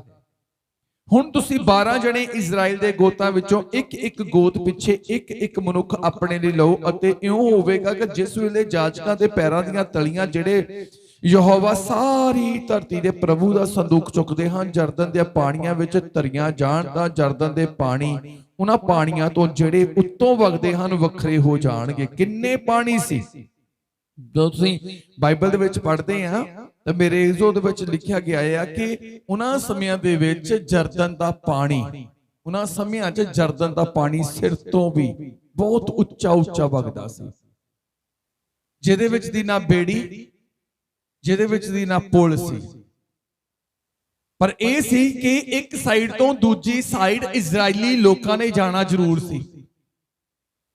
ਔਰ ਇਹ ਯਰਦਨ ਦੇ ਪਾਣੀ, ਵਧੇ ਹੋਏ ਪਾਣੀ ਜਿਹੜੇ ਸੀ, ਇਹ ਰੁਕਾਵਟ ਸੀ। ਇਹ ਐਦਾਂ ਦੇ ਹਾਲਾਤ ਸੀ ਕਿ ਜਦ ਤੱਕ ਪਾਣੀ ਡਾਊਨ ਨਾ ਹੋਣ ਤਦ ਤੱਕ ਉਹਨਾਂ ਨੂੰ ਉੱਥੇ ਹੀ ਰਹਿਣਾ ਪੈਣਾ ਸੀ, ਉੱਥੇ ਹੀ ਡੇਰੇ ਲਾਉਣੇ ਪੈਣੇ ਸੀ। ਪਤਾ ਨਹੀਂ ਕਿੰਨਾ ਸਮਾਂ ਉਹਨਾਂ ਨੂੰ ਹਾਲਾਤ ਬਦਲਦਿਆਂ ਉਡੀਕਣਾ ਪੈਣਾ ਸੀ ਕਦੋਂ ਹਾਲਾਤ ਬਦਲਣਗੇ, ਕਦੋਂ ਜਰਦਨ ਦੇ ਪਾਣੀ ਡਾਊਨ ਹੋਣਗੇ, ਕਦੋਂ ਸਾਡੇ ਲਈ ਰਾਹ ਬਣੇਗਾ, ਕਦੋਂ ਅਸੀਂ ਜਾਵਾਂਗੇ। ਕਈ ਲੋਕ ਮੇਰੇ ਜੋ ਹਾਲਾਤ ਬਦਲਣ ਦੇ ਲਈ ਉਡੀਕ ਕਰਦੇ ਆ। ਇੱਕ ਦਿਨ ਆਏਗਾ ਹਾਲਾਤ ਬਦਲਣਗੇ, ਇੱਕ ਦਿਨ ਆਏਗਾ ਹਾਲਾਤ ਬਦਲਣਗੇ। ਬਹੁਤ ਸਾਰੇ ਲੋਕ ਹਾਲਾਤਾਂ ਦੇ ਬਦਲਣ ਦੇ ਲਈ ਉਡੀਕ 'ਚ ਬੈਠੇ ਆ। ਹਾਲੇਲੂਇਆ। ਇਹਨਾਂ ਲੋਕਾਂ ਨੂੰ ਵੀ ਉਸ ਸਮੇਂ ਉੱਥੇ ਬੈਠਣ ਦੀ ਜ਼ਰੂਰਤ ਸੀ, ਉੱਥੇ ਡੇਰੇ ਲਾਉਣੇ ਪੈਣੇ ਸੀ। ਪਰ ਪ੍ਰਭੂ ਦੇ ਦਾਸ ਯਹੋਸ਼ੂਆ ਨੇ ਕਿਹਾ ਕਿ ਪਰਮੇਸ਼ਰ ਦੇ ਨੇਮ ਦਾ ਸੰਦੂਕ ਚੁੱਕੋ। ਪਰਮੇਸ਼ਰ ਦੇ ਨੇਮ ਦਾ ਸੰਦੂਕ ਮੀਨਸ ਪਰਮੇਸ਼ਰ ਦੇ ਵਚਨ ਨੂੰ ਆਪਣੇ ਜੀਵਨ ਦੇ ਵਿੱਚ ਚੁੱਕ ਲਓ। ਅਸੀਂ ਵਚਨ ਨੂੰ ਛੱਡ ਦਿੰਨੇ ਆ, ਆਪਣੇ ਕੋਲ ਰੱਖਦੇ ਨਹੀਂ ਆ। ਵਚਨ ਨੂੰ ਛੱਡਣਾ ਮੀਨਸ ਅਧੀਨਗੀ ਛੱਡ ਦੇਣੀ। ਵਚਨ ਨੂੰ ਰੱਖਣਾ ਮੀਨਸ ਅਧੀਨਗੀ ਚ ਆ ਜਾਣਾ। ਵਚਨ ਉਹੀ ਪੂਰਾ ਕਰ ਸਕਦਾ ਆ ਜਿਹੜਾ ਅਧੀਨਗੀ ਦੇ ਵਿੱਚ ਹੈ। ਜਿਹੜਾ ਅਧੀਨਗੀ ਵਿੱਚ ਨਹੀਂ ਆ, ਜੇ ਉਹਦਾ ਮਨ ਕਰੇ ਵਚਨ ਨੂੰ ਤੋੜਨ ਦਾ, ਉਹ ਤੋੜ ਦਿੰਦਾ ਆ। ਇੱਕ ਬੰਦਾ ਜੇ ਕਹੇ ਕਿ ਮੈਂ ਪ੍ਰਭੂ ਨੂੰ ਮੰਨਦਾ ਆ, ਚਲੋ ਚੋਰੀ ਛੱਪੇ ਥੋੜੇ ਜਿਹਾ ਜਰਦਾ ਲਾ ਲੈਣਾ, ਕਿਹੜਾ ਪਤਾ ਲੱਗਣਾ। ਬੁੱਲ ਜੀ ਰੱਖਣਾ, ਕਿਹੜਾ ਪਤਾ ਲੱਗਣਾ। ਦੁਕਾਨ ਤੋਂ ਲੈ ਕੇ ਰੱਖ ਲੈਣਾ, ਘਰ ਜਾ ਕੇ ਬੂਹੇ ਦੇ ਮੂਹਰੇ ਕੱਢ ਕੇ ਸੁੱਟ ਦੇਣਾ, ਕਿਹੜਾ ਪਤਾ ਲੱਗਣਾ। ਉਹ ਅਧੀਨਗੀ ਨਹੀਂ ਆ। ਅਧੀਨਗੀ ਇਦਾਂ ਦੀ ਹੋਣੀ ਚਾਹੀਦੀ ਆ। ਤੁਸੀਂ ਨਸ਼ਾ ਛੱਡਿਆ ਆ, ਤੁਹਾਨੂੰ ਤਲਬ ਲੱਗੀ ਆ, ਤੁਸੀਂ ਉਸ ਤਲਬ 'ਚ ਮਰਨ ਲਈ ਤਿਆਰ ਆ, ਪਰ ਤੁਸੀਂ ਨਸ਼ੇ ਨੂੰ ਟੱਚ ਨਹੀਂ ਕਰਨਾ। ਨਸ਼ਾ ਛੱਡ ਕੇ ਮਰਨ ਲਈ ਤਿਆਰ ਆ, ਲੇਕਿਨ ਨਸ਼ਾ ਨਹੀਂ ਆਪਣੇ ਮੂੰਹ ਨੂੰ ਲੱਗਣ ਦੇਣਾ। ਇਹਨੂੰ ਕਹਿੰਦੇ ਅਧੀਨਗੀ, ਪਰਮੇਸ਼ਰ ਦੀ ਅਧੀਨਗੀ। ਹਾਲੇਲੂਇਆ। ਜੇ ਪਰਮੇਸ਼ਰ ਨੂੰ ਜਾਣਦੇ ਆ ਤੇ ਸੱਚ ਦੀ ਖਾਤਰ ਹਜ਼ਾਰਾਂ ਤੇ ਲੱਖਾਂ ਦਾ ਘਾਟਾ ਸਹਿਣ ਨੂੰ ਤਿਆਰ ਆ, ਪਰ ਝੂਠ ਬੋਲ ਕੇ ਹਜ਼ਾਰਾਂ ਸੈਂਕੜੇ ਜਾਂ ਲੱਖਾਂ ਕਮਾਉਣਾ ਨਹੀਂ ਆ। ਐਦਾਂ ਦੀ ਅਧੀਨਗੀ ਹੋਣੀ ਚਾਹੀਦੀ ਆ। ਨਾ ਜੀ, ਮੈਂ ਪ੍ਰਭੂ ਨੂੰ ਮੰਨਦਾ, ਮੈਂ ਪ੍ਰਭੂ ਦੇ ਅਧੀਨ ਆ। ਜਿਹੜਾ ਪ੍ਰਭੂ ਦੇ ਅਧੀਨ ਆ, ਝੂਠ ਨਹੀਂ ਭਰਦਾ। ਜਿਹੜਾ ਪ੍ਰਭੂ ਦੇ ਅਧੀਨ ਆ, ਚਾਹੇ ਮੈਨੂੰ ਕੋਈ ਦੇਖੇ ਨਾ ਦੇਖੇ, ਮੈਂ ਨਸ਼ੇ ਨੂੰ ਹੱਥ ਤੱਕ ਨਹੀਂ ਲਾਉਣਾ, ਮੈਂ ਦੇਖਣਾ ਤੱਕ ਨਹੀਂ ਆ। ਇਹਨੂੰ ਕਹਿੰਦੇ ਅਧੀਨਗੀ। ਸਭ ਕੁਝ ਕਰਕੇ ਆ ਕੇ ਵੀ ਕਹਿੰਦੇ ਨੇ ਜੀ ਘੁਟਨੇ ਟੇਕ ਕੇ ਅਸੀਂ ਪ੍ਰਭੂ ਦੇ ਅਧੀਨ ਆ, ਤੇ ਅਧੀਨ ਆ ਤਾਂ ਕੰਮ ਕਿਉਂ ਨਹੀਂ ਹੋ ਰਿਹਾ। ਪ੍ਰਭੂ ਦੇ ਅਧੀਨ ਹੋਣ ਦਾ ਮਤਲਬ ਪਰਮੇਸ਼ਰ ਦੇ ਹਰੇਕ ਵਚਨ ਨੂੰ ਆਪਣੇ ਜੀਵਨ ਦੇ ਵਿੱਚ ਲਾਗੂ ਕਰਨਾ, ਚਾਹੇ ਘਾਟਾ ਤੇ ਚਾਹੇ ਵਾਧਾ। ਉਹ ਪਰਮੇਸ਼ਰ ਤੇ ਛੱਡ ਦਿਓ। ਪਰਮੇਸ਼ਰ ਕਦੇ ਵੀ ਆਪਣੇ ਬੰਦੇ ਨੂੰ ਘਾਟਾ ਨਹੀਂ ਪੈਣ ਦਿੰਦਾ। ਪਰਮੇਸ਼ਰ ਕਦੇ ਵੀ ਆਪਣੇ ਬੰਦੇ ਨੂੰ ਘਾਟਾ ਨਹੀਂ ਪੈਣ ਦਿੰਦਾ। ਤੁਸੀਂ ਜਿਸ ਹਾਲਾਤ ਵਿੱਚ ਹੋ, ਜਿਹੜੇ ਹਾਲਾਤ ਅੱਜ ਤੁਹਾਡੇ ਉੱਤੇ ਹੈਵੀ ਆ, ਤੁਹਾਡੇ ਬੱਚਿਆਂ ਤੇ ਹੈਵੀ ਆ, ਤੁਹਾਡੇ ਹਸਬੰਡ ਤੇ ਹੈਵੀ ਆ, ਤੁਹਾਡੀ ਵਾਈਫ ਤੇ ਹੈਵੀ ਆ, ਤੁਹਾਡੇ ਪੇਰੈਂਟਸ ਤੇ ਹੈਵੀ ਆ, ਤੁਹਾਡੀ ਬਿਜ਼ਨਸ ਦੇ ਉੱਤੇ ਹੈਵੀ ਆ, ਤੁਸੀਂ ਉਹਨਾਂ ਹਾਲਾਤਾਂ ਤੋਂ ਬਚ ਨਹੀਂ ਪਾ ਰਹੇ। ਮਰੇਜ਼ੋ ਤੁਸੀਂ, ਤੁਹਾਨੂੰ ਲੱਗਦਾ ਕਿ ਇਹਨਾਂ ਹਾਲਾਤਾਂ ਨੇ ਸਾਡੀ ਜਾਨ ਲੈ ਲੈਣੀ ਹੈ, ਸਾਨੂੰ ਘਾਟੇ ਪਾ ਦੇਣੀ ਆ, ਅਸੀਂ ਨਹੀਂ ਬਚ ਪਾਉਣਾ ਇਹਨਾਂ ਹਾਲਾਤਾਂ ਤੋਂ। ਪਰ ਮੈਂ ਤੁਹਾਨੂੰ ਦੱਸਦਾ ਹਾਂ ਕਿ ਤੁਸੀਂ ਪਰਮੇਸ਼ਰ ਦੀ ਅਧੀਨਗੀ ਦੇ ਵੱਲ ਚੱਲੋ। ਜਿਹੜਾ ਅਧੀਨਗੀ ਵੱਲ ਚੱਲੇਗਾ, ਹਾਲਾਤ ਉਹਦਾ ਬਾਲ ਵੀ ਪਿੰਗਾ ਨਹੀਂ ਕਰ ਸਕਣਗੇ। ਯਹੋਸ਼ੂਆ ਨੇ ਕੀ ਕਿਹਾ? ਕਹਿੰਦਾ ਕਿ ਇਹਨਾਂ ਹਾਲਾਤਾਂ ਦੇ ਵਿੱਚ ਹੀ ਅਸੀਂ ਇੱਥੇ ਟਿਕਣਾ ਨਹੀਂ, ਅਸੀਂ ਪਾਰ ਜਾਣਾ ਆ। ਇਹ ਜਰਦਨ ਦੇ ਪਾਣੀ ਸਾਨੂੰ ਬੇਸ਼ੱਕ ਰੋਕਦੇ ਆ, ਇਹਨਾਂ ਜਰਦਨ ਦੇ ਪਾਣੀਆਂ ਦੇ ਕਰਕੇ ਹੋ ਸਕਦਾ ਸਾਨੂੰ ਇੱਥੇ ਡੇਰੇ ਲਾਉਣੇ ਪੈਣ, ਪਰ ਤੁਸੀਂ ਪਰਮੇਸ਼ਰ ਦੇ ਨੇਮ ਦਾ ਸੰਦੂਕ ਚੁੱਕ ਲਵੋ, ਪਰਮੇਸ਼ਰ ਦਾ ਵਚਨ ਲੈ ਲਵੋ, ਪਰਮੇਸ਼ਰ ਦੇ ਅਧੀਨ ਹੋ ਜਾਵੋ, ਫਿਰ ਅੱਗੇ ਵਧੋ। ਤੇ ਲਿਖਿਆ ਬਾਈਬਲ ਦੇ ਵਿੱਚ, ਜਦੋਂ ਉਹਨਾਂ ਨੇ ਨੇਮ ਦਾ ਸੰਦੂਕ ਚੁੱਕਿਆ ਤਾਂ ਮੇਰੇ ਜਦੋਂ ਵਧਣ ਲੱਗੇ, ਪਾਣੀ ਕਿੰਨੇ ਸੀ? ਪਹਿਲੇ ਨਾਲੋਂ ਜ਼ਿਆਦਾ ਦੁੱਗਣੇ ਪਾਣੀ ਸੀ। ਸਿਰ ਤੋਂ ਉੱਤੋਂ ਲੰਘਣ ਵਾਲੇ ਪਾਣੀ ਸੀ, ਜਿਹਦੇ ਵਿੱਚ ਡੁੱਬ ਵੀ ਸਕਦੇ ਸੀ। ਪਰ ਲਿਖਿਆ ਗਿਆ ਜਦੋਂ ਨੇਮ ਦਾ ਸੰਦੂਕ ਚੁੱਕਿਆ, ਅਧੀਨਗੀ ਦਿਖਾਈ, ਤਾਂ ਮੇਰੇ ਜਦੋਂ ਜਰਦਨ ਦੇ ਪਾਣੀਆਂ ਉੱਤੇ ਪੈਰ ਰੱਖੇ, ਲਿਖਿਆ ਗਿਆ ਹੈ ਬਾਈਬਲ ਦੇ ਵਿੱਚ, ਤਲੀਆਂ ਤੋਂ ਇਲਾਵਾ ਉਹਨਾਂ ਦੇ ਪੈਰ ਪਰਮੇਸ਼ਰ ਨੇ ਗਿੱਲੇ ਨਹੀਂ ਹੋਣ ਦਿੱਤੇ। ਸਿਰਫ ਤਲੀਆਂ ਹੀ ਗਿੱਲੀਆਂ ਹੋਈਆਂ ਪੈਰਾਂ ਦੀਆਂ। ਹਾਲੇਲੂਇਆ। ਤਲੀਆਂ ਕਿਉਂ ਗਿੱਲੀਆਂ ਹੋਈਆਂ? ਹਾਲਾਤਾਂ ਨੂੰ ਪਰਮੇਸ਼ਰ ਨੇ ਪੈਰਾਂ ਦੇ ਥੱਲੇ ਕਰ ਦਿੱਤਾ। ਅੱਜ ਇੱਕ ਪ੍ਰੇਮੀ ਦੀ ਅਧੀਨਗੀ ਉਹਦੀ ਜਿੱਤ ਦਾ ਵੱਡਾ ਨਿਸ਼ਾਨ ਆ, ਚਿੰਨ੍ਹ ਆ, ਕਿ ਜੇ ਅਧੀਨਗੀ ਆ, ਪੂਰੀ ਅਧੀਨਗੀ ਆ, ਚਾਹੇ ਤੁਸੀਂ ਚਰਚ ਵਿੱਚ ਹੋ, ਚਾਹੇ ਚਰਚ ਤੋਂ ਬਾਹਰ ਹੋ, ਚਾਹੇ ਤੁਸੀਂ ਆਪਣੇ ਘਰ ਦੇ ਵਿੱਚ ਹੋ, ਚਾਹੇ ਪਰਸਨਲ ਤੁਹਾਡੀ ਜ਼ਿੰਦਗੀ 'ਚ ਤੁਸੀਂ ਮੇਰੇ ਹੋਵੋ, ਚਾਹੇ ਤੁਸੀਂ ਆਪਣੀ ਨਿੱਜੀ ਜ਼ਿੰਦਗੀ ਦੇ ਵਿੱਚ ਹੋਵੋ, ਪਰ ਤੁਹਾਡੀ ਅਧੀਨਗੀ ਪ੍ਰਗਟ ਹੋਣੀ ਚਾਹੀਦੀ ਆ ਕਿ ਇਹ ਲੋਕ ਪਰਮੇਸ਼ਵਰ ਦੇ ਅਧੀਨ ਰਹਿਣ ਵਾਲੇ ਪਰਮੇਸ਼ਵਰ ਆ, ਪਰਮੇਸ਼ਵਰ ਦੀ ਇੱਛਾ ਦੇ ਵਿੱਚ ਰਹਿਣ ਵਾਲੇ ਪਰਮੇਸ਼ਵਰ ਆ, ਪਰਮੇਸ਼ਵਰ ਦੀ ਮਰਜ਼ੀ ਨੂੰ ਪੂਰਾ ਕਰਨ ਵਾਲੇ ਲੋਕ ਆ। ਤਾਂ ਮੇਰੇ ਉਹ ਲੋਕ ਜਿਹੜੇ ਅਧੀਨ ਆ, ਫਿਰ ਉਹਨਾਂ ਤੇ ਹਾਲਾਤ ਕਵੀ ਹੈਵੀ ਨਹੀਂ ਹੋਣਗੇ, ਬਲਕਿ ਮੇਰੇ ਜੋ ਅਧੀਨ ਰਹਿਣ ਵਾਲਾ ਬੰਦਾ ਹਾਲਾਤਾਂ ਤੇ ਹੈਵੀ ਹੋ ਜਾਵੇਗਾ। ਹਾਲੇਲੂਇਆ। ਅੱਜ ਜੇ ਅਸੀਂ ਮੇਰੇ ਜੋ ਮਾੜੇ ਹਾਲਾਤ ਚੱਲ ਰਹੇ ਆ, ਉਹਦਾ ਕਾਰਨ ਅਸੀਂ ਖੁਦ ਆ। ਕਿਉਂ? ਅਸੀਂ ਪਰਮੇਸ਼ਰ ਦੇ ਅਧੀਨ ਨਹੀਂ ਹੋਣਾ ਚਾਹੁੰਦੇ, ਅਸੀਂ ਵਚਨ ਦੇ ਅਧੀਨ ਹੋਣਾ ਨਹੀਂ ਚਾਹੁੰਦੇ। ਪ੍ਰਭੂ ਸਾਰੇ ਕਰੀ ਜਾਂਦੇ ਆ, ਪਰਮੇਸ਼ਰ ਤਾਂ ਸਾਰੇ ਕਰੀ ਜਾਂਦੇ, ਪ੍ਰਾਰਥਨਾ ਤਾਂ ਸਾਰੇ ਕਰੀ ਜਾਂਦੇ, ਵਰਤ ਤਾਂ ਸਾਰੇ ਰੱਖੀ ਜਾਂਦੇ, ਸਬਤ ਤਾਂ ਸਾਰੇ ਰੱਖੀ ਜਾਂਦੇ, ਲੇਕਿਨ ਅਧੀਨ ਕੋਈ ਕੋਈ ਆ। ਹਾਲੇਲੂਇਆ। ਅਧੀਨ ਕੋਈ ਕੋਈ ਆ। ਜਦੋਂ ਇੱਕ ਮਾਲਕ ਦੇ ਕੋਲ 10 ਨੌਕਰ ਹੋਣ, ਇੱਕ ਮਾਲਕ ਦੇ ਕੋਲ 10 ਨੌਕਰ ਹੋਣ, ਮਾਲਕ ਕਿਤੇ ਬਾਹਰ ਹੋਵੇ, ਘਰੇ ਫੋਨ ਕਰੇ ਕਿ ਫਲਾਨਾ ਕੰਮ ਕਰ ਦਿਓ, ਔਰ ਉਹ ਜਿਹੜਾ ਇੱਕ ਕੰਮ ਆ ਉਹ ਸਿਰਫ ਇੱਕ ਨੌਕਰ ਦੀ ਕੈਪੈਸਿਟੀ ਨਾਲ ਹੀ ਹੋ ਜਾਣਾ, ਉਹਦੀ ਤਾਕਤ ਨਾਲ ਹੀ ਹੋ ਜਾਣਾ। ਹੁਣ ਦੱਸੋ ਜਣੇ ਜਿਹੜੇ ਆ ਉਹ ਇਹੀ ਸੋਚਣ ਕਿ ਸਭ ਤੋਂ ਪਹਿਲਾਂ ਯਾਰ ਇਹ ਕਰ ਲਊਗਾ, ਉਹ ਕਰ ਲਊਗਾ, ਉਹ ਕਰ ਲਊਗਾ, ਉਹ ਕਰ ਲਊਗਾ, ਆਪੇ ਕਰ ਲਊਗਾ। ਦਸਾਂ ਨੇ ਇੱਕ ਦੂਜੇ ਵੱਲ ਦੇਖਣਾ ਆ ਕਿ ਜਿਹੜਾ ਕੰਮ ਮਾਲਕ ਨੇ ਸਾਨੂੰ ਕਰਨ ਲਈ ਕਿਹਾ ਆ, ਉਹ ਮੈਂ ਨਹੀਂ ਕਰਨਾ, ਜਾਂ ਤੂੰ ਕਰ ਲੈ ਜਾ ਕੇ, ਜਾਂ ਤੂੰ ਕਰ ਲੈ। ਜਿਹੜਾ ਸਭ ਤੋਂ ਛੋਟਾ ਹੋਏਗਾ ਜਾਂ ਉਹਨੂੰ ਕਹਿਣਗੇ, ਜਿਹੜਾ ਵਿਚਾਰਾ ਸਭ ਤੋਂ ਜ਼ਿਆਦਾ ਗਰੀਬ ਤੇ ਸਨ ਵਾਲਾ ਹੋਊਗਾ ਜਾਂ ਕਹਿਣਗੇ ਤੂੰ ਕਰਦਾ, ਜਾਂ ਜਿਹੜਾ ਸਭ ਤੋਂ ਜ਼ਿਆਦਾ ਕਮਜ਼ੋਰ ਜਿਹਾ ਹੋਏਗਾ ਉਹਨੂੰ ਕਹਿਣਗੇ ਤੂੰ ਕਰ ਲੈ। ਏਦਾਂ ਹੀ ਹੁੰਦੀ ਆ, ਦੂਜੇ ਦੇ ਉੱਤੇ ਗੋਲੀ ਰੇੜ ਦੇਣੀ। ਇਹਨੂੰ ਅਧੀਨਗੀ ਨਹੀਂ ਕਹਿੰਦੇ। ਨੌਕਰ ਬੇਸ਼ੱਕ 10 ਆ, ਉਹਨੂੰ ਅਧੀਨਗੀ ਨਹੀਂ ਕਹਿੰਦੇ। ਅਧੀਨਗੀ ਇਹ ਹੈ ਕਿ ਜਦੋਂ ਪਤਾ ਲੱਗ ਗਿਆ ਕਿ ਮਾਲਕ ਨੇ ਇਹ ਕੰਮ ਸੌਂਪਿਆ ਹੈ ਕਰਨ ਦੇ ਲਈ, ਔਰ ਇੱਕ ਬੰਦੇ ਦੇ ਦੁਆਰਾ ਇਹ ਕੰਮ ਹੋ ਜਾਣਾ ਆ, ਨੌਵਾਂ ਨੂੰ ਨਾ ਦੇਖੇ। ਜਿਹੜਾ ਅਧੀਨ ਆ ਉਹ ਮੇਰੇ ਉਹਨਾਂ ਨੇ ਨੌਵਾਂ ਨੂੰ ਨਹੀਂ ਦੇਖਣਾ, ਉਹਨੇ ਕੰਮ ਨੂੰ ਦੇਖਣਾ ਕਿ ਮੇਰੇ ਮਾਲਕ ਨੇ ਇਹ ਕੰਮ ਕਿਹਾ ਆ। ਅੱਜ ਅਸੀਂ ਵੀ ਇਦਾਂ ਹੀ ਦੇਖਦੇ ਆ, ਘਰ ਦੇ ਵਿੱਚ ਜੇ ਪ੍ਰਾਰਥਨਾ ਦਾ ਕਿਹਾ ਆ, ਜਿਹੜਾ ਬਿਮਾਰ ਆ ਜੀ ਉਹੀ ਕਰੇ, ਅਸੀਂ ਕਿਉਂ ਕਰੀਏ? ਜੇ ਪਰਮੇਸ਼ਰ ਦਾ ਵਚਨ ਕਹਿੰਦਾ ਹੈ ਕਿ ਜਾਓ ਜਾ ਕੇ ਲੋਕਾਂ ਨੂੰ ਸੁਭ ਸਮਾਚਾਰ ਸੁਣਾਓ, ਤੇ ਪਾਸਟਰ ਜੀ ਸੁਭ ਸਮਾਚਾਰ ਸੁਣਾਊਗਾ, ਅਸੀਂ ਕਿਉਂ ਸੁਣਾਈਏ?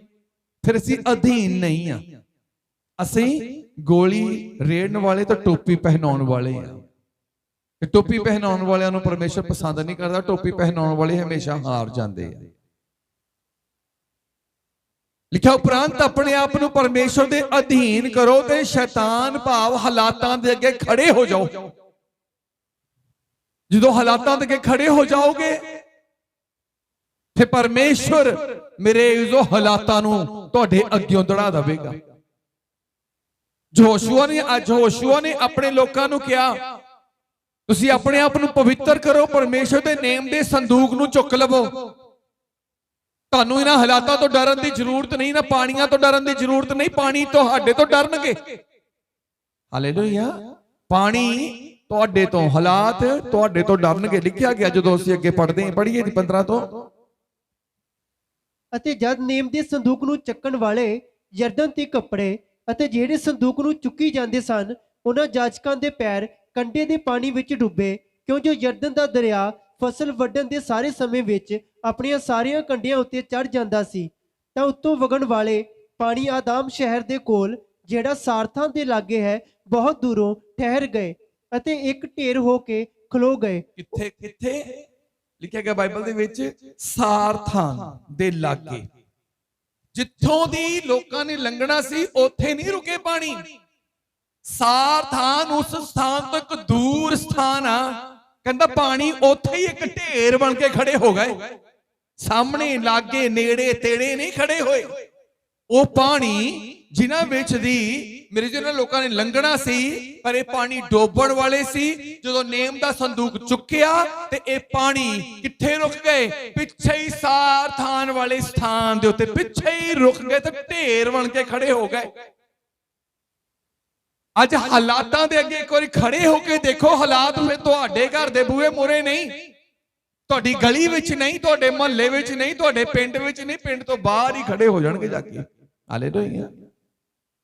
ਪਰ ਜੇ ਅੱਜ ਦੇਖੀਏ, ਅੱਜ ਤਾਂ ਤੁਸੀਂ ਬਿਸਤਰੇ 'ਚ ਪੜਦੇ ਆ ਤਾਂ ਹਾਲਾਤ ਤਾਂ ਵੀ ਤੁਹਾਡੇ ਬਿਸਤਰੇ 'ਚ ਹੀ ਹੁੰਦੇ ਆ। ਸੁੱਤਿਆ ਪਿਆ ਜਾਂ ਦਬਾਅ ਪੈ ਜਾਂਦਾ, ਮੈਨੂੰ ਤਾਂ ਸਾਰੀ ਰਾਤ ਸੌਣ ਨਹੀਂ ਦਿੱਤਾ ਜੀ, ਦਬਾਅ ਪੈ ਗਿਆ, ਮੇਰੀ ਤਾਂ ਚੀਕਾਂ ਨਿਕਲ ਗਈਆਂ। ਉਹ ਤਾਂ ਬਿਸਤਰੇ 'ਚ ਹੀ ਬੜਿਆ ਫਿਰਦਾ ਆ, ਉਹ ਤਾਂ ਰਜਾਈਆਂ 'ਚ ਹੀ ਬੜਿਆ ਫਿਰਦਾ ਆ। ਤੇ ਇੱਥੇ ਕੀ ਲਿਖਿਆ ਬਾਈਬਲ 'ਚ? ਜਿਹੜੇ ਅਧੀਨ ਹੋਏ ਆ ਉਹਨਾਂ ਦੇ ਲਈ ਡੋਬਣ ਵਾਲੇ ਪਾਣੀ ਕਿੱਥੇ ਖੜੇ ਹੋ ਗਏ? ਬੜੀ ਦੂਰ। ਲਿਖਿਆ ਗਿਆ ਆ ਸ਼ੈਤਾਨ ਤੁਹਾਡੇ ਤੋਂ ਦੂਰ ਭੱਜ ਜਾਵੇਗਾ। ਮੇਰੇ ਜੋ ਲਿਖਿਆ ਗਿਆ ਪਾਣੀ ਦੂਰ ਖੜੇ ਹੋ ਗਏ ਜਾ ਕੇ। ਕਿਹਨਾਂ ਦੇ ਲਈ? ਹਾਲਾਤ ਦੂਰ ਚਲੇ ਜਾਂਦੇ ਆ ਜਿਹੜੇ ਸਰਵ ਸ਼ਕਤੀਮਾਨ ਪਰਮੇਸ਼ਰ ਦੇ ਅਧੀਨ ਹੁੰਦੇ ਆ। ਅਧੀਨਗੀ ਤੁਹਾਡੀ ਸੋਚ ਤੋਂ ਵੀ, ਅਧੀਨਗੀ ਤੁਹਾਡੀਆਂ ਗੱਲਾਂ ਤੋਂ ਵੀ, ਅਧੀਨਗੀ ਤੁਹਾਡੇ ਖਿਆਲਾਂ ਤੋਂ ਵੀ, ਅਧੀਨਗੀ ਤੁਹਾਡੇ ਸੋਚਣ ਤੇ ਸੁਣਨ ਤੋਂ ਵੀ, ਅਧੀਨਗੀ ਤੁਹਾਡੇ ਬੋਲਣ ਤੇ ਕਰਨ ਤੋਂ ਵੀ ਦਿਖਾਈ ਦੇਣੀ ਚਾਹੀਦੀ ਆ। ਹਾਲੇਲੂਇਆ। ਤੇ ਜਦੋਂ ਐਦਾਂ ਦਾ ਸੁਭਾਅ ਤੁਹਾਡਾ ਹੋਵੇਗਾ, ਤੁਹਾਡੀ ਅਧੀਨਗੀ ਤੁਹਾਨੂੰ ਅਮੀਰ ਕਰ ਸਕਦੀ ਆ। ਤੁਹਾਡੀ ਅਧੀਨਗੀ ਤੁਹਾਨੂੰ ਮੇਰੇ ਜੋ ਤਕੜਾ ਕਰ ਸਕਦੀ। ਤੁਹਾਡੀ ਅਧੀਨਗੀ ਤੁਹਾਨੂੰ ਬਿਮਾਰੀਆਂ ਉੱਤੇ ਜਿੱਤ ਦਿਵਾ ਸਕਦੀ ਆ। ਤੁਹਾਡੀ ਅਧੀਨਗੀ ਤੁਹਾਨੂੰ ਇੱਕ ਵੱਡੇ ਲੈਵਲ ਤੇ ਲੈ ਕੇ ਜਾ ਸਕਦੀ ਆ, ਕਿਉਂਕਿ ਬਾਈਬਲ ਬਿਆਨ ਕਰਦੀ ਜਿਹੜਾ ਅਧੀਨ ਆ ਉਹੀ ਮੇਰੇ ਉੱਚਾ ਕੀਤਾ ਜਾਣਾ ਆ। ਦਾਊਦ ਕਿੰਨਾ ਅਧੀਨ ਸੀ। ਜਦੋਂ ਸ਼ਾਊਲ ਦੇ ਬਾਰੇ ਸ਼ਾਊਲ ਨੂੰ ਦੱਸਿਆ, ਕਹਿੰਦਾ ਪਰਮੇਸ਼ਵਰ ਨੇ ਆਪਣੇ ਮਨ ਦਾ ਅਨੁਸਾਰੀ ਲੱਭ ਲਿਆ ਆ। ਕੀ ਕਰ ਲਿਆ ਆ? ਆਪਣੇ ਮਨ ਦਾ ਅਨੁਸਾਰੀ, ਭਾਵ ਪਰਮੇਸ਼ਵਰ ਦੀ ਹਰ ਇੱਕ ਗੱਲ ਨੂੰ ਮੰਨਣ ਵਾਲਾ ਦਾਊਦ ਆ। ਜਿਹੜਾ ਗੱਲ ਨੂੰ ਮੰਨਦਾ ਆ ਉਹ ਪਰਮੇਸ਼ਵਰ ਦੇ ਮਨ ਦਾ ਅਨੁਸਾਰੀ ਬਣ ਜਾਂਦਾ। ਜਿਹੜਾ ਅਧੀਨ ਆ ਉਹ ਪਰਮੇਸ਼ਵਰ ਦੇ ਮਨ ਦਾ ਅਨੁਸਾਰੀ ਆ। ਹਾਲੇਲੂਇਆ। ਕਈ ਵਾਰ ਸਾਨੂੰ ਆਪਣੇ ਪਰਿਵਾਰ ਤੋਂ ਬਾਹਰੋਂ ਕੋਈ ਇੱਕ ਐਦਾਂ ਦਾ ਪਰਸਨ ਹੁੰਦਾ ਜਿਹੜਾ ਸਾਨੂੰ ਆਪਣੇ ਪਰਿਵਾਰ ਨਾਲ ਵੀ ਵਧੀਆ ਲੱਗਣ ਲੱਗ ਪੈਂਦਾ ਆ ਵੀ ਭਾਈ ਇਹ ਮੇਰੀ ਇੱਛਾ ਦੇ ਅਨੁਸਾਰ ਚੱਲਦਾ, ਇਹਨੂੰ ਜੋ ਮਰਜ਼ੀ ਕਹਿ ਦੋ ਇਹ ਮੰਨ ਲੈਂਦਾ ਆ। ਇਹਨੂੰ ਦਬਕਾ ਵੀ ਮਾਰ ਦਿਓ ਗੁੱਸਾ ਨਹੀਂ ਕਰਦਾਗਾ, ਇਹਨੂੰ ਗਾਲ ਵੀ ਕੱਢ ਦਿਓ ਤਦ ਵੀ ਗੁੱਸਾ ਨਹੀਂ ਕਰਦਾਗਾ, ਇਹਨੂੰ ਜੇ ਘਰੋਂ ਕੱਢ ਵੀ ਗਏ ਤਦ ਵੀ ਗੁੱਸਾ ਨਹੀਂ ਕਰਦਾ। ਮੀਨਸ ਇੱਕ ਸਾਨੂੰ ਲੱਗ ਜਾਂਦਾ ਕਿ ਇਹ ਸਾਡੇ ਮਨ ਦਾ ਅਨੁਸਾਰੀ ਮੇਰੇ ਮਨ ਨੂੰ ਭਾਉਂਦਾ ਆ। ਹੁੰਦਾ ਕਿ ਨਹੀਂ ਹੁੰਦਾ?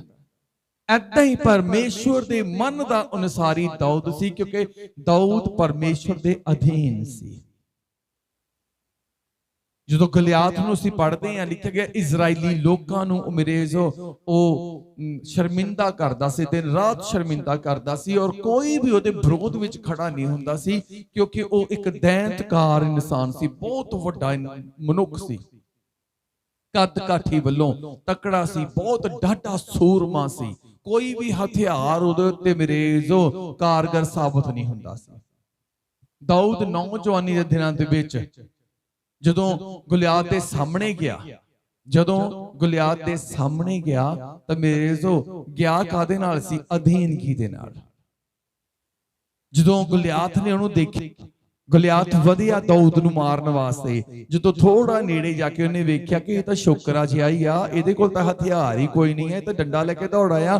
ਤੇ ਗੁਲਿਆਤ ਨੇ ਕਿਹਾ ਕੀ ਮੈਂ ਕੁੱਤਾ ਆ ਜੋ ਤੂੰ ਮੈਨੂੰ ਸੋਟੀ ਦੇ ਨਾਲ ਡਾਂਗ ਦੇ ਨਾਲ ਮਾਰਨ ਵਾਸਤੇ ਆਇਆ? ਕਹਿੰਦਾ ਵੇਖ ਅੱਜ ਮੈਂ ਤੇਰੇ ਮਾਸ ਨੂੰ ਆਕਾਸ਼ ਦੇ ਪਰਿੰਦਿਆਂ ਤੇ ਦਰਿੰਦਿਆਂ ਨੂੰ ਖਵਾਵਾਂਗਾ। ਦਾਊਦ ਨੇ ਕੀ ਕਿਹਾ?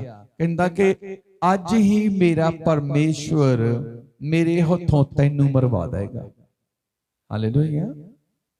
ਹੁਣ ਦਾਊਦ ਦੇ ਸਾਹਮਣੇ ਕੌਣ ਆ? ਇੱਕ ਵੱਡੀ ਆਫਤ, ਜਿਹੜੀ ਉਹ ਆਫਤ ਕੇਵਲ ਮੇਰੇ ਜੋ ਦਾਊਦ ਲਈ ਨਹੀਂ ਸੀ। ਇਹ ਆਫਤ ਕੇਵਲ ਗੁਲਿਆਤ ਨਾਮੇ ਆਫਤ ਕੇਵਲ ਦਾਊਦ ਲਈ ਨਹੀਂ ਸੀ, ਜੋ ਦਾਊਦ ਦੇ ਉਸ ਯੁੱਧ ਦੇ ਮੈਦਾਨ ਦੇ ਵਿੱਚ। ਇਹ ਆਫਤ ਸਾਰੀ ਇਜ਼ਰਾਈਲੀ ਪ੍ਰਜਾ ਲਈ ਸੀ। ਇਹ ਮੁਸ਼ਕਿਲ ਸਾਰੀ ਇਜ਼ਰਾਈਲੀ ਪ੍ਰਜਾ ਦੇ ਲਈ ਸੀ, ਪੂਰੀ ਫੈਮਿਲੀ ਲਈ ਸੀ, ਇੱਕ ਰਾਜ ਦੇ ਲਈ ਸੀ, ਇੱਕ ਰਾਜੇ ਤੇ ਰਾਜੇ ਦੇ ਘਰਾਣੇ ਲਈ ਆਫਤ ਸੀ। ਜਿੰਨੇ ਵੀ ਉਹਦੇ ਕੋਲ ਯੁੱਧ ਲਈ ਜਾਂਦੇ ਸੀ, ਜਿੰਨੇ ਵੀ ਉਹਨੂੰ ਮਾਰਨ ਲਈ ਜਾਂਦੇ ਸੀ, ਉਹ ਆਪ ਜਾਂਦੇ ਸੀ, ਹਾਰ ਜਾਂਦੇ ਸੀ। ਹਥਿਆਰ ਮੇਰੇ ਜੋ ਉੱਥੇ ਜ਼ੀਰੋ ਹੋ ਜਾਂਦੇ ਸੀ। ਹੁਣ ਇਹ ਸਿਰਫ ਚੀਕ ਨੇ 3-4 ਪੱਥਰ ਗੋਪੀਆ ਤੇ ਇੱਕ ਡਾਂਗ ਲੈ ਕੇ ਉੱਥੇ ਚਲਾ ਗਿਆ।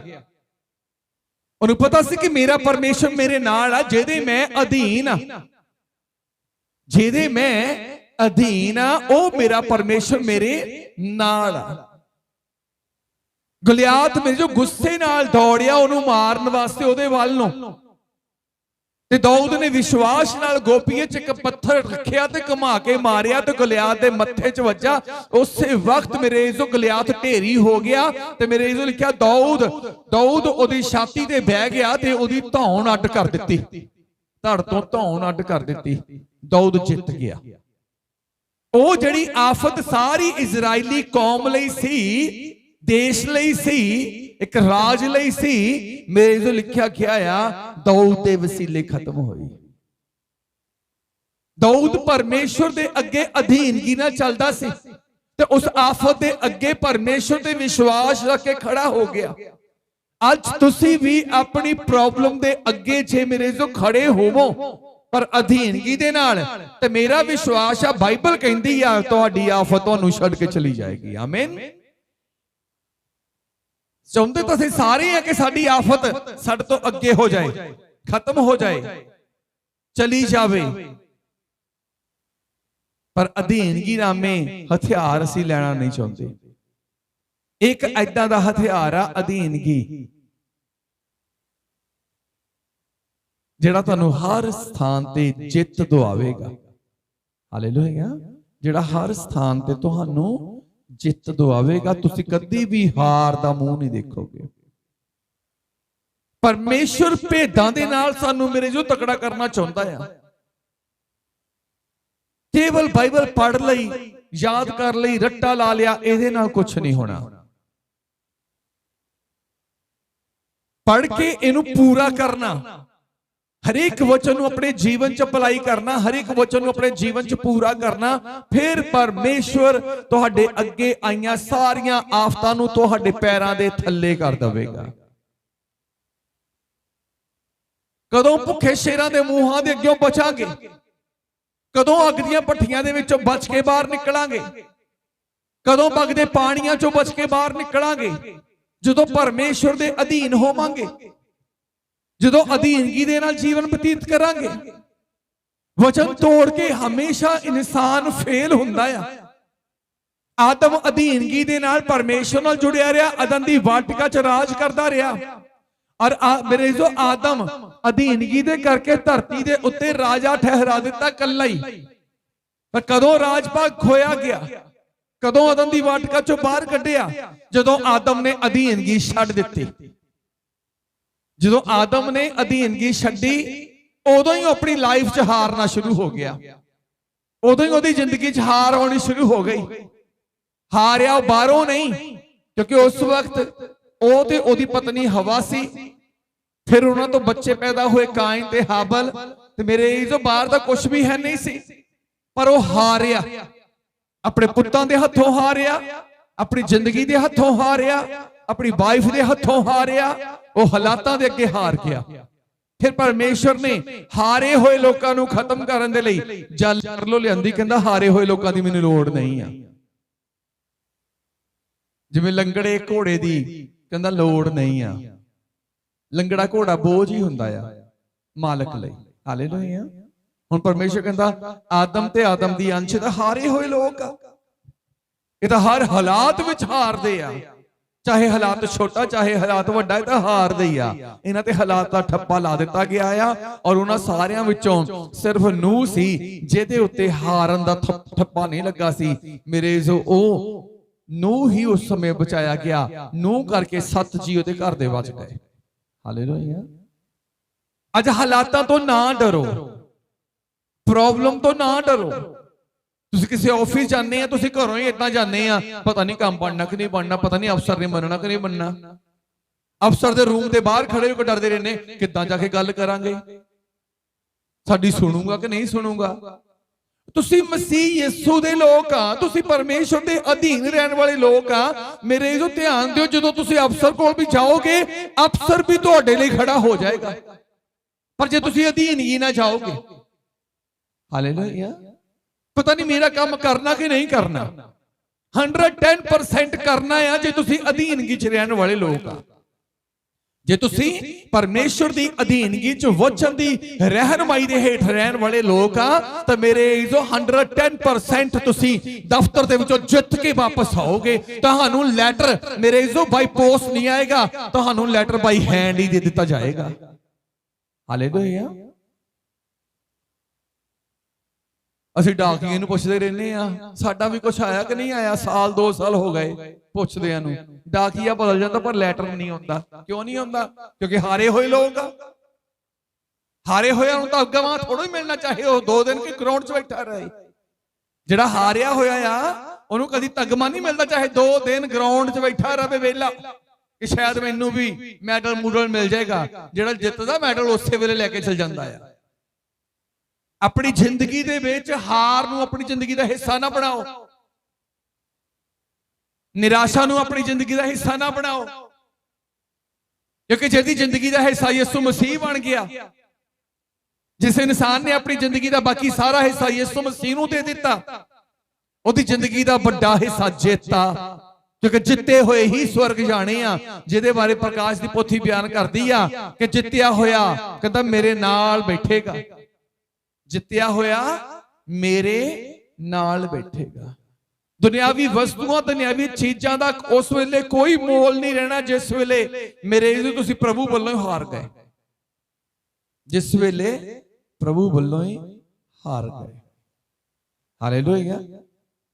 ਅੱਜ ਆਪਣੀ ਸੋਚ ਬਦਲ ਦਿਓ ਕਿ ਮੈਂ ਮਸੀਹ ਦੇ ਅਧੀਨ ਆ, ਮੈਂ ਜਿੱਤਿਆ ਹੋਇਆ ਪਰਸਨ ਆ, ਮੈਂ ਜਿੱਤਿਆ ਹੋਇਆ ਪਰਸਨ ਧਰਤੀ ਤੇ। ਮੈਨੂੰ ਪਰਮੇਸ਼ਰ ਨੇ ਜਿੱਤ ਦੀ ਮੋਹਰ ਲਾ ਦਿੱਤੀ ਆ। ਮੇਰੇ ਜੀਵਨ ਦੇ ਵਿੱਚ ਜਿੱਤ ਦੀ ਮੋਹਰ ਲੱਗ ਚੁੱਕੀ ਆ।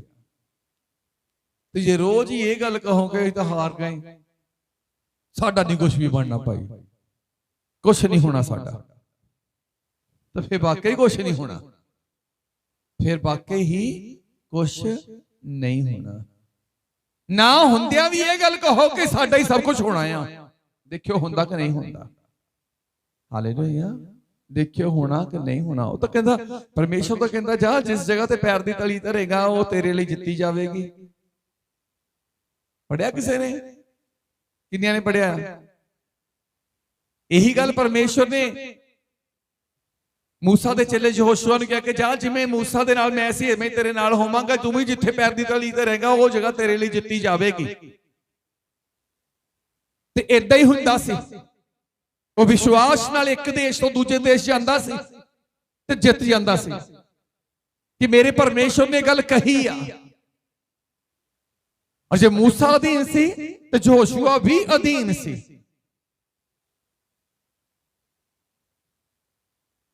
ਅੱਜ ਵਚਨ ਤੋਂ ਆਕੀ ਨਾ ਹੋਵੋ, ਵਚਨ ਨਾਲ ਗਦਾਰੀ ਨਾ ਕਰੋ। ਜਿਹੜਾ ਆਕੀ ਹੁੰਦਾ ਆ ਉਹ ਆਪਣੇ ਜੀਵਨ ਤੋਂ ਆਕੀ ਹੋ ਗਿਆ ਹੁੰਦਾ ਆ।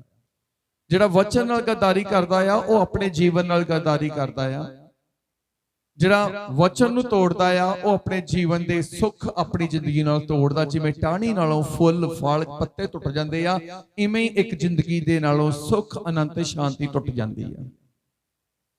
ਜਿਹੜਾ ਵਚਨ ਤੁਹਾਡੇ ਲਈ ਆ ਗਿਆ ਉਹ ਵਚਨ ਤੁਹਾਡੀ ਬਰਕਤ, ਤੁਹਾਡੇ ਵਾਧੇ ਦਾ, ਤੁਹਾਡੀ ਜਿੱਤ ਦਾ ਕਾਰਨ ਆ, ਤੁਹਾਡੇ ਹਾਲਾਤਾਂ ਦੇ ਬਦਲਾਵ ਦਾ ਕਾਰਨ ਆ। ਜੇ ਤੁਸੀਂ ਉਸ ਵਚਨ ਦੇ ਲਈ ਲਾਪਰਵਾਹ ਹੋ ਜਾਵੋਗੇ, ਤੁਸੀਂ ਵਚਨ ਦੇ ਲਈ ਲਾਪਰਵਾਹ ਨਹੀਂ ਹੁੰਦੇਗੇ। ਵਚਨ ਦੇ ਅਨੁਸਾਰ ਜਦੋਂ ਤੁਸੀਂ ਦੇਖਦੇ, ਤੁਸੀਂ ਆਪਣੇ ਆਨੰਦ, ਤੁਸੀਂ ਆਪਣੀ ਸ਼ਾਂਤੀ, ਤੁਸੀਂ ਆਪਣੀ ਕਿਰਪਾ ਤੋਂ ਵਾਂਝੇ ਰਹਿ ਜਾਂਦੇ ਆ, ਲਾਪਰਵਾਹ ਹੋ ਜਾਂਦੇ ਆ। ਹਾਲੇਲੂਇਆ। ਅਸੀਂ ਕੀ ਹੋ ਜਾਂਦੇ ਆ? ਲਾਪਰਵਾਹ। ਤੇ ਜਿਹੜਾ ਲਾਪਰਵਾਹ ਆ, ਕਦੀ ਵੀ ਲਾਪਰਵਾਹ ਨੌਕਰ ਸਫਲ ਨਹੀਂ ਹੁੰਦਾ। ਲਾਪਰਵਾਹ ਚੇਲਾ ਸਫਲ ਨਹੀਂ ਹੁੰਦਾ। ਜਿਹੜੇ ਇਮਾਨਦਾਰ ਆ, ਵਫਾਦਾਰ ਆ, ਉਹੀ ਸਫਲ ਹੁੰਦੇ ਆ। ਜਿਹੜੇ ਆਗਿਆਕਾਰ ਆ ਉਹੀ ਸਫਲ ਹੁੰਦੇ ਆ। ਜੇ ਤੁਸੀਂ ਕਹੋ ਕਿ ਸਾਡੇ ਘਰ ਨਾਲੋਂ, ਸਾਡੇ ਜੀਵਨ ਨਾਲੋਂ ਵੱਡੇ ਜ਼ਿਆਦਾ ਮਾੜੇ ਹਾਲਾਤ ਆ, ਸਾਡੇ ਪਿਓ ਦਾਦੇ ਵੀ ਨਹੀਂ ਇਹਨਾਂ ਹਾਲਾਤਾਂ ਨੂੰ ਬਦਲ ਸਕੇ, ਸਾਡੇ ਬਾਪ ਦਾਦੇ ਵੀ ਇਹਨਾਂ ਹਾਲਾਤਾਂ ਨੂੰ ਬਦਲ ਨਹੀਂ ਸਕੇ। ਜਦੋਂ ਤੋਂ ਧਰਤੀ ਤੇ ਪਾਪ ਉਤਪੰਨ ਹੋਇਆ, ਕਿੰਨੇ ਨਬੀ ਆਏ, ਕਿੰਨੇ ਪੈਗਾਮ ਦੇਣ ਵਾਲੇ ਪੈਗੰਬਰ ਆਏ, ਕਿੰਨਿਆਂ ਨਾਲ ਪਰਮੇਸ਼ਰ ਨੇ ਸਿੱਧੀਆਂ ਗੱਲਾਂ ਕੀਤੀਆਂ, ਕਿੰਨਿਆਂ ਨਾਲ ਅਸਿੱਧੀਆਂ ਗੱਲਾਂ ਕੀਤੀਆਂ, ਕਈਆਂ ਨਾਲ ਦੂਤਾਂ ਦੁਆਰਾ ਗੱਲਾਂ ਕੀਤੀਆਂ, ਕਈਆਂ ਨਾਲ ਆਪ ਮੁਹਾਰ ਗੱਲਾਂ ਕੀਤੀਆਂ ਰੂਬਰੂ ਹੋ ਕੇ।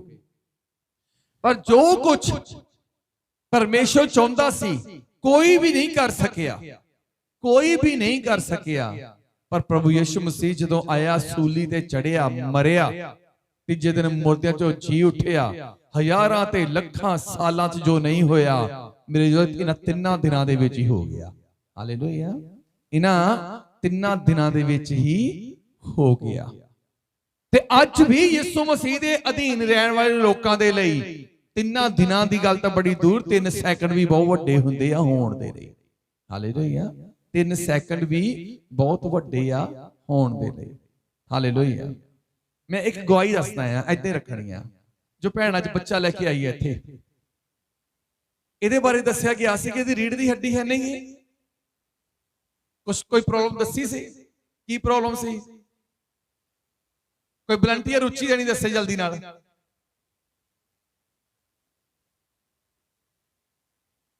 ਜਲਦੀ ਮਾਈਕ ਲੈ ਕੇ। ਫਾਸਟ ਲਾਈਵ ਚੱਲ ਰਿਹਾ। ਪ੍ਰੋਬਲਮ, ਜਦੋਂ ਤੁਸੀਂ ਪਰਮੇਸ਼ਰ ਦੀ ਅਧੀਨਗੀ ਚਾਹੁੰਦੇ ਆ, ਉਹ ਪ੍ਰੋਬਲਮ ਪਰਮੇਸ਼ਰ ਖਤਮ ਕਰ ਦਿੰਦਾ। ਹਾਲੇਲੂਇਆ, ਉਹ ਪ੍ਰੋਬਲਮ ਪਰਮੇਸ਼ਰ ਖਤਮ ਕਰ ਦਿੰਦਾ। ਪੀਜੀਆਈ ਦੇ ਵਿੱਚ ਅੱਜ ਤੋਂ 4 ਦਿਨ ਪਹਿਲਾਂ ਇੱਕ ਬ੍ਰਦਰ ਨੂੰ ਖੜਿਆ ਗਿਆ। ਡਾਕਟਰਾਂ ਨੇ ਕੀ ਕਿਹਾ ਸੀ? ਮਾਈਕ ਲੈ ਕੇ। ਡਾਕਟਰ ਓਮਕਾਰ ਜੀ, ਡਾਕਟਰ ਓਮਕਾਰ ਜੀ ਖੜੇ ਹੋਣਗੇ। ਡਾਕਟਰਾਂ ਨੇ ਕੀ ਕਿਹਾ ਸੀ? ਪੀਜੀਆਈ ਉੱਥੇ ਜੋ ਲੈ ਕੇ ਗਏ ਆ। ਹੈਲੋ, ਧੰਨਵਾਦ ਪਰਮੇਸ਼ਵਰ ਦਾ, ਉਹਨਾਂ ਨੇ ਕੰਮ ਕੀਤਾ ਡਾਕਟਰਾਂ ਨੇ। ਪੀਜੀਆਈ 4 ਦਿਨ ਪਹਿਲਾਂ ਕਹਿਤਾ ਸੀ, ਇਹ ਬ੍ਰਦਰ ਮੇਰੇ ਵੱਡੇ ਬ੍ਰਦਰ ਆ, ਪੁਲਿਸ ਵਿੱਚ ਆ, ਉਹਨਾਂ ਨੇ ਕਿਹਾ ਇਹਨਾਂ ਦਾ ਪੈਰ ਕੱਟਣਾ ਪੈਣਾ। ਤੇ ਜਦ ਮੈਨੂੰ ਸਵੇਰ ਨੂੰ ਜਿੱਦਣ ਪੈਰ ਦਾ ਇੱਦਾਂ ਦੱਸਿਆ, ਮੈਸੇਜ ਦਿੱਤਾ 5:15 ਵਜੇ ਸਵੇਰ ਨੂੰ, ਮੈਂ ਜਾ ਰਿਹਾ ਸੀ, ਮੈਂ ਸੰਤਾਂ ਨਾਲ ਗੱਲ ਕੀਤੀ, ਮੈਂ ਕਿਹਾ ਵੀ ਇੱਦਾਂ ਡਾਕਟਰ ਕਹਿ ਰਹੇ ਆ, ਪਰ ਪ੍ਰੇਅਰ ਕਰੋ ਵੀ ਇੱਦਾਂ ਦਾ ਨਹੀਂ ਕੰਮ ਹੋਣਾ ਚਾਹੀਦਾ। ਜਦੋਂ ਮੈਂ ਉੱਥੇ ਗਿਆ, ਉਹਨਾਂ ਨਾਲ ਉਹ ਸਾਰਾ ਪਰਿਵਾਰ ਸੀਗਾ, ਉਹਨਾਂ ਦੇ ਰਿਸ਼ਤੇਦਾਰ ਵੀ ਸੀਗੇ, ਭਰਜਾਈ ਦੇ। ਉਹਨਾਂ ਨੇ ਬੋਲਿਆ ਵੀ ਡਾਕਟਰ ਨੇ ਕਿਹਾ ਵੀ ਜਾਂ ਪੈਰ ਕੱਟ ਲਓ ਜਾਂ ਇਹਨਾਂ ਦੀ ਜਾਨ ਬਚਾ ਲਓ। ਮੈਂ ਵੀ ਨਹੀਂ ਇਸ ਕੰਮ ਕਰਨ 'ਚ ਰਾਜੀ ਸੀ ਵੀ ਪੈਰ ਕੱਟ। ਹਾਂ, ਇਹਨਾਂ ਦੱਸੋ ਕਿ ਉਹਨੂੰ ਆਪਰੇਸ਼ਨ ਥੀਏਟਰ 'ਚ ਲੈ ਗਏ ਸੀ। ਹੈਲੋ, ਫਿਰ ਉਹ ਉਸ ਤੋਂ ਬਾਅਦ ਇੱਕ ਮਿੰਟ, ਆਪਰੇਸ਼ਨ ਥੀਏਟਰ 'ਚ ਲੈ ਗਏ ਸੀ। ਆਪਰੇਸ਼ਨ ਥੀਏਟਰ 'ਚ ਲੈ ਕੇ ਜਦੋਂ ਗਏ ਆ, ਤੇ ਮੈਂ ਪਰਮੇਸ਼ਰ ਅੱਗੇ ਪ੍ਰਾਰਥਨਾ ਕੀਤੀ। ਮੈਂ ਕਿਹਾ ਜੀ ਪਰਮੇਸ਼ਰ, ਤੁਹਾਡੇ ਇਹਨਾਂ ਦੇ ਜਾਣ ਤੋਂ ਪਹਿਲਾਂ ਤੁਸੀਂ ਇਹਨਾਂ ਦੇ ਮੋਹਰੇ ਪਹੁੰਚ ਗਏ ਆ। ਤੇ ਉਹ ਜਦੋਂ ਆਪਰੇਸ਼ਨ ਥੀਏਟਰ 'ਚ ਲੈ ਗਏ, ਉਹਨਾਂ ਨਾਲ ਮੁੜ ਕੇ ਡਾਕਟਰਾਂ ਨੇ ਦਾਸਾਂ ਨੇ ਵੀ ਬੋਲਿਆ ਸੀ ਵੀ ਇਹਨਾਂ ਦੇ ਮੂੰਹ ਪਰੇ ਹੋ ਜਾਣਗੇ। ਉੱਥੇ ਵੀ 4 ਬੰਦੇ ਜਿਹੜੇ ਟੀਮ ਦੇ ਸੀਗੇ, ਉਹ ਬੈਠੇ ਰਹੇ 3 ਘੰਟੇ, ਇਹਨਾਂ ਦੇ ਲਾਗੇ ਹੀ ਨਹੀਂ ਆਏ ਆਪਰੇਸ਼ਨ ਥੀਏਟਰ 'ਚ। ਜਦੋਂ ਗਏ ਆਪਰੇਸ਼ਨ ਥੀਏਟਰ 'ਚ ਮਰੀਜ਼ ਨੂੰ ਲੈ ਗਏ ਆ ਪੈਰ ਕੱਟਣ ਦੇ ਵਾਸਤੇ, ਔਰ ਕਿਹਾ ਗਿਆ ਸੀ ਕਿ ਇਹ ਆਪਰੇਸ਼ਨ ਕੈਂਸਲ ਹੋ ਚੁੱਕਾ ਆ। ਪੀਜੀਆਈ 'ਚ ਆਪਰੇਸ਼ਨ ਥੀਏਟਰ 'ਚ ਲੈ ਗਏ ਸੀ, 3 ਘੰਟੇ ਆਪਰੇਸ਼ਨ ਥੀਏਟਰ 'ਚ ਰੱਖਿਆ। ਕਿਸੇ ਵੀ ਡਾਕਟਰ ਨੇ, ਚਾਹ ਡਾਕਟਰ ਉਸ ਜਗ੍ਹਾ ਤੇ ਡਿਊਟੀ ਦੇ ਰਹੇ ਸੀ ਅੰਦਰ, ਕਿਸੇ ਨੇ ਵੀ ਮੇਰੇ ਜੋ ਪੈਰ ਕੱਟਣ ਦਾ ਕੋਈ ਕੰਮ ਨਹੀਂ ਕੀਤਾ, ਉਦਾਂ ਹੀ ਬਾਹਰ ਲੈ ਆਏ। ਮੁੜ ਕੇ ਜਲੰਧਰ ਹਸਪਤਾਲ ਲੈ ਕੇ ਉੱਥੇ ਆਏ ਆ। ਪ੍ਰੇਅਰ ਚੱਲਦੀ ਰਹੀ ਆ, ਪ੍ਰੇਅਰ ਕਰਦੇ ਰਹੇ ਆ। ਪ੍ਰਭੂ ਦਾ ਧੰਨਵਾਦ ਕਰਦੇ ਆ। ਮੇਰੇ ਨੂੰ ਕਿਹਾ ਕਿ ਛੋਟਾ ਜਿਹਾ ਟ੍ਰੀਟਮੈਂਟ ਦੇ ਨਾਲ ਇਹ ਸਭ ਕੁਝ ਠੀਕ ਹੋ ਜਾਣਾ ਆ। ਹਾਲੇਲੂਇਆ। ਕਹਿੰਦਾ ਮਤਲਬ ਤੁਸੀਂ ਪ੍ਰੋਬਲਮ ਤੋਂ ਡਰੋ ਨਾ, ਪ੍ਰੋਬਲਮ ਤੋਂ ਡਰੋ ਨਾ, ਪ੍ਰੋਬਲਮ ਦੇ ਮੋਹਰੇ ਨਾ ਦੌੜੋ। ਐਨੀ ਜੁਰਤ ਰੱਖੋ, ਜਿਹੜੀ ਪ੍ਰੋਬਲਮ ਆਈ ਆ ਇਹਦੇ ਮੋਹਰੇ ਨਹੀਂ ਦੌੜਨਾ, ਇਹਨੂੰ ਮੋਹਰੇ ਦੌੜਾਉਣਾ ਆ। ਆਮੀਨ, ਹਾਲੇਲੂਇਆ। ਸੋ ਬੈਠ ਜਾਵਾਂਗੇ। ਪਰਮੇਸ਼ਵਰ ਤੁਹਾਡੀ ਹਰ ਇੱਕ ਪ੍ਰੋਬਲਮ ਨੂੰ ਤੁਹਾਡੇ ਅੱਗਿਓਂ ਪਰੇ ਕਰ ਦੇਵੇਗਾ। ਪਰ ਕਦੋਂ? ਜਦੋਂ ਤੁਸੀਂ ਪ੍ਰੋਬਲਮ ਦੇ ਵੇਲੇ ਵੀ ਅਧੀਨਗੀ 'ਚ, ਪ੍ਰਭੂ ਦੀ ਅਧੀਨਗੀ 'ਚ ਬਣੇ ਰਹੋਗੇ, ਵਚਨ ਨੂੰ ਪੂਰਾ ਕਰਦੇ ਰਹੋਗੇ। ਹਾਲੇਲੂਇਆ। ਜਦੋਂ ਅਸੀਂ ਬਾਈਬਲ 'ਚ ਦੇਖਦੇ ਹਾਂ ਕਿ ਇਜ਼ਰਾਈਲੀ ਲੋਕਾਂ ਨੇ ਗਲਤੀਆਂ ਕੀਤੀਆਂ, ਪਰਮੇਸ਼ਰ ਨੇ 7 ਸਾਲ ਦੇ ਲਈ ਉਹਨਾਂ ਨੂੰ ਮਦੀਆਨੀਆਂ ਦੇ ਹੱਥਾਂ 'ਚ ਗੁਲਾਮੀ ਦੇ ਵਿੱਚ ਦੇ ਦਿੱਤਾ। ਹੁਣ ਪਰਮੇਸ਼ਵਰ 7 ਸਾਲ ਬਾਅਦ ਮਿਦਿਆਨੀਆਂ ਦੇ ਹੱਥੋਂ ਇਜ਼ਰਾਈਲੀਆਂ ਨੂੰ ਛਡਾਉਣਾ ਚਾਹੁੰਦਾ ਆ। ਪਰਮੇਸ਼ਵਰ ਨੇ ਗਿਦੌਨ ਨੂੰ ਚੁਣਿਆ, ਕਹਿੰਦਾ ਕਿ ਮੈਂ ਤੈਨੂੰ ਚੁਣਦਾ ਆ, ਤੈਨੂੰ ਗੁਲਾਮ ਹੋਏ ਇਜ਼ਰਾਈਲੀ ਲੋਕਾਂ ਦੇ ਬਚਾਅ ਦਾ ਕਾਰਨ ਬਣਾਵਾਂਗਾ। उस वक्त गिदौन दे कोल 32,000 जोधे ऐदां दे सी जेड़े मेरे इज़ो मिदियानियां दे नाल लड़न लई तैयार सी। किसी मिदियानियां दे नाल लड़ के उन्हां नूं मार के हरा के ते असीं अपने लोकां नूं आजाद करांगे।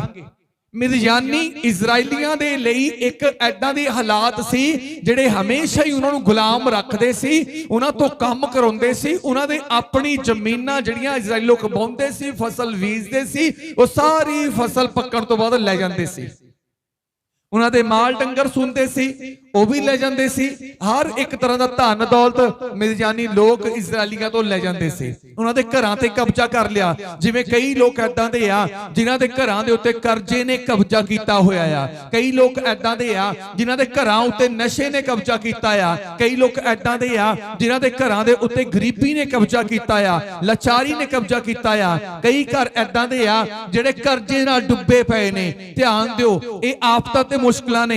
ਇਜ਼ਰਾਈਲੀ ਲੋਕਾਂ ਦੇ ਉੱਤੇ ਐਦਾਂ ਹੀ ਮਿਦਿਆਨੀ ਲੋਕਾਂ ਨੇ ਕਬਜ਼ਾ ਕੀਤਾ ਹੋਇਆ ਸੀ। ਪਰਮੇਸ਼ਰ ਕਹਿੰਦਾ ਗਿਦੌਨ ਨੂੰ, ਕਹਿੰਦਾ ਮੈਂ ਹੁਣ ਆਜ਼ਾਦ ਕਰਨਾ ਚਾਹੁੰਦਾ ਹਾਂ ਆਪਣੇ ਲੋਕਾਂ ਨੂੰ, ਤੇ ਇਹ ਹਾਲਾਤ ਬਹੁਤ ਇਹ ਆ। ਤਾਂ ਮੇਰੇ ਤੋਂ ਨਾ 1,000 ਲੋਕ 32,000 ਲੋਕ ਗਿਦੌਨ ਦੇ ਨਾਲ ਖੜੇ ਹੋ ਗਏ। ਹਾਲੇਲੂਇਆ। ਨਿਆਂਇਆਂ ਦੀ ਕਿਤਾਬ 6 ਅਧਿਆਇ ਦੇ ਵਿੱਚ ਜਦੋਂ ਅਸੀਂ ਜਾਣਦੇ ਆ, ਉਹ ਚ ਪੜਾਂਗੇ ਸੀ, 7 ਅਧਿਆਇ ਚ ਲਿਖਿਆ ਬਾਈਬਲ ਦੇ ਵਿੱਚ,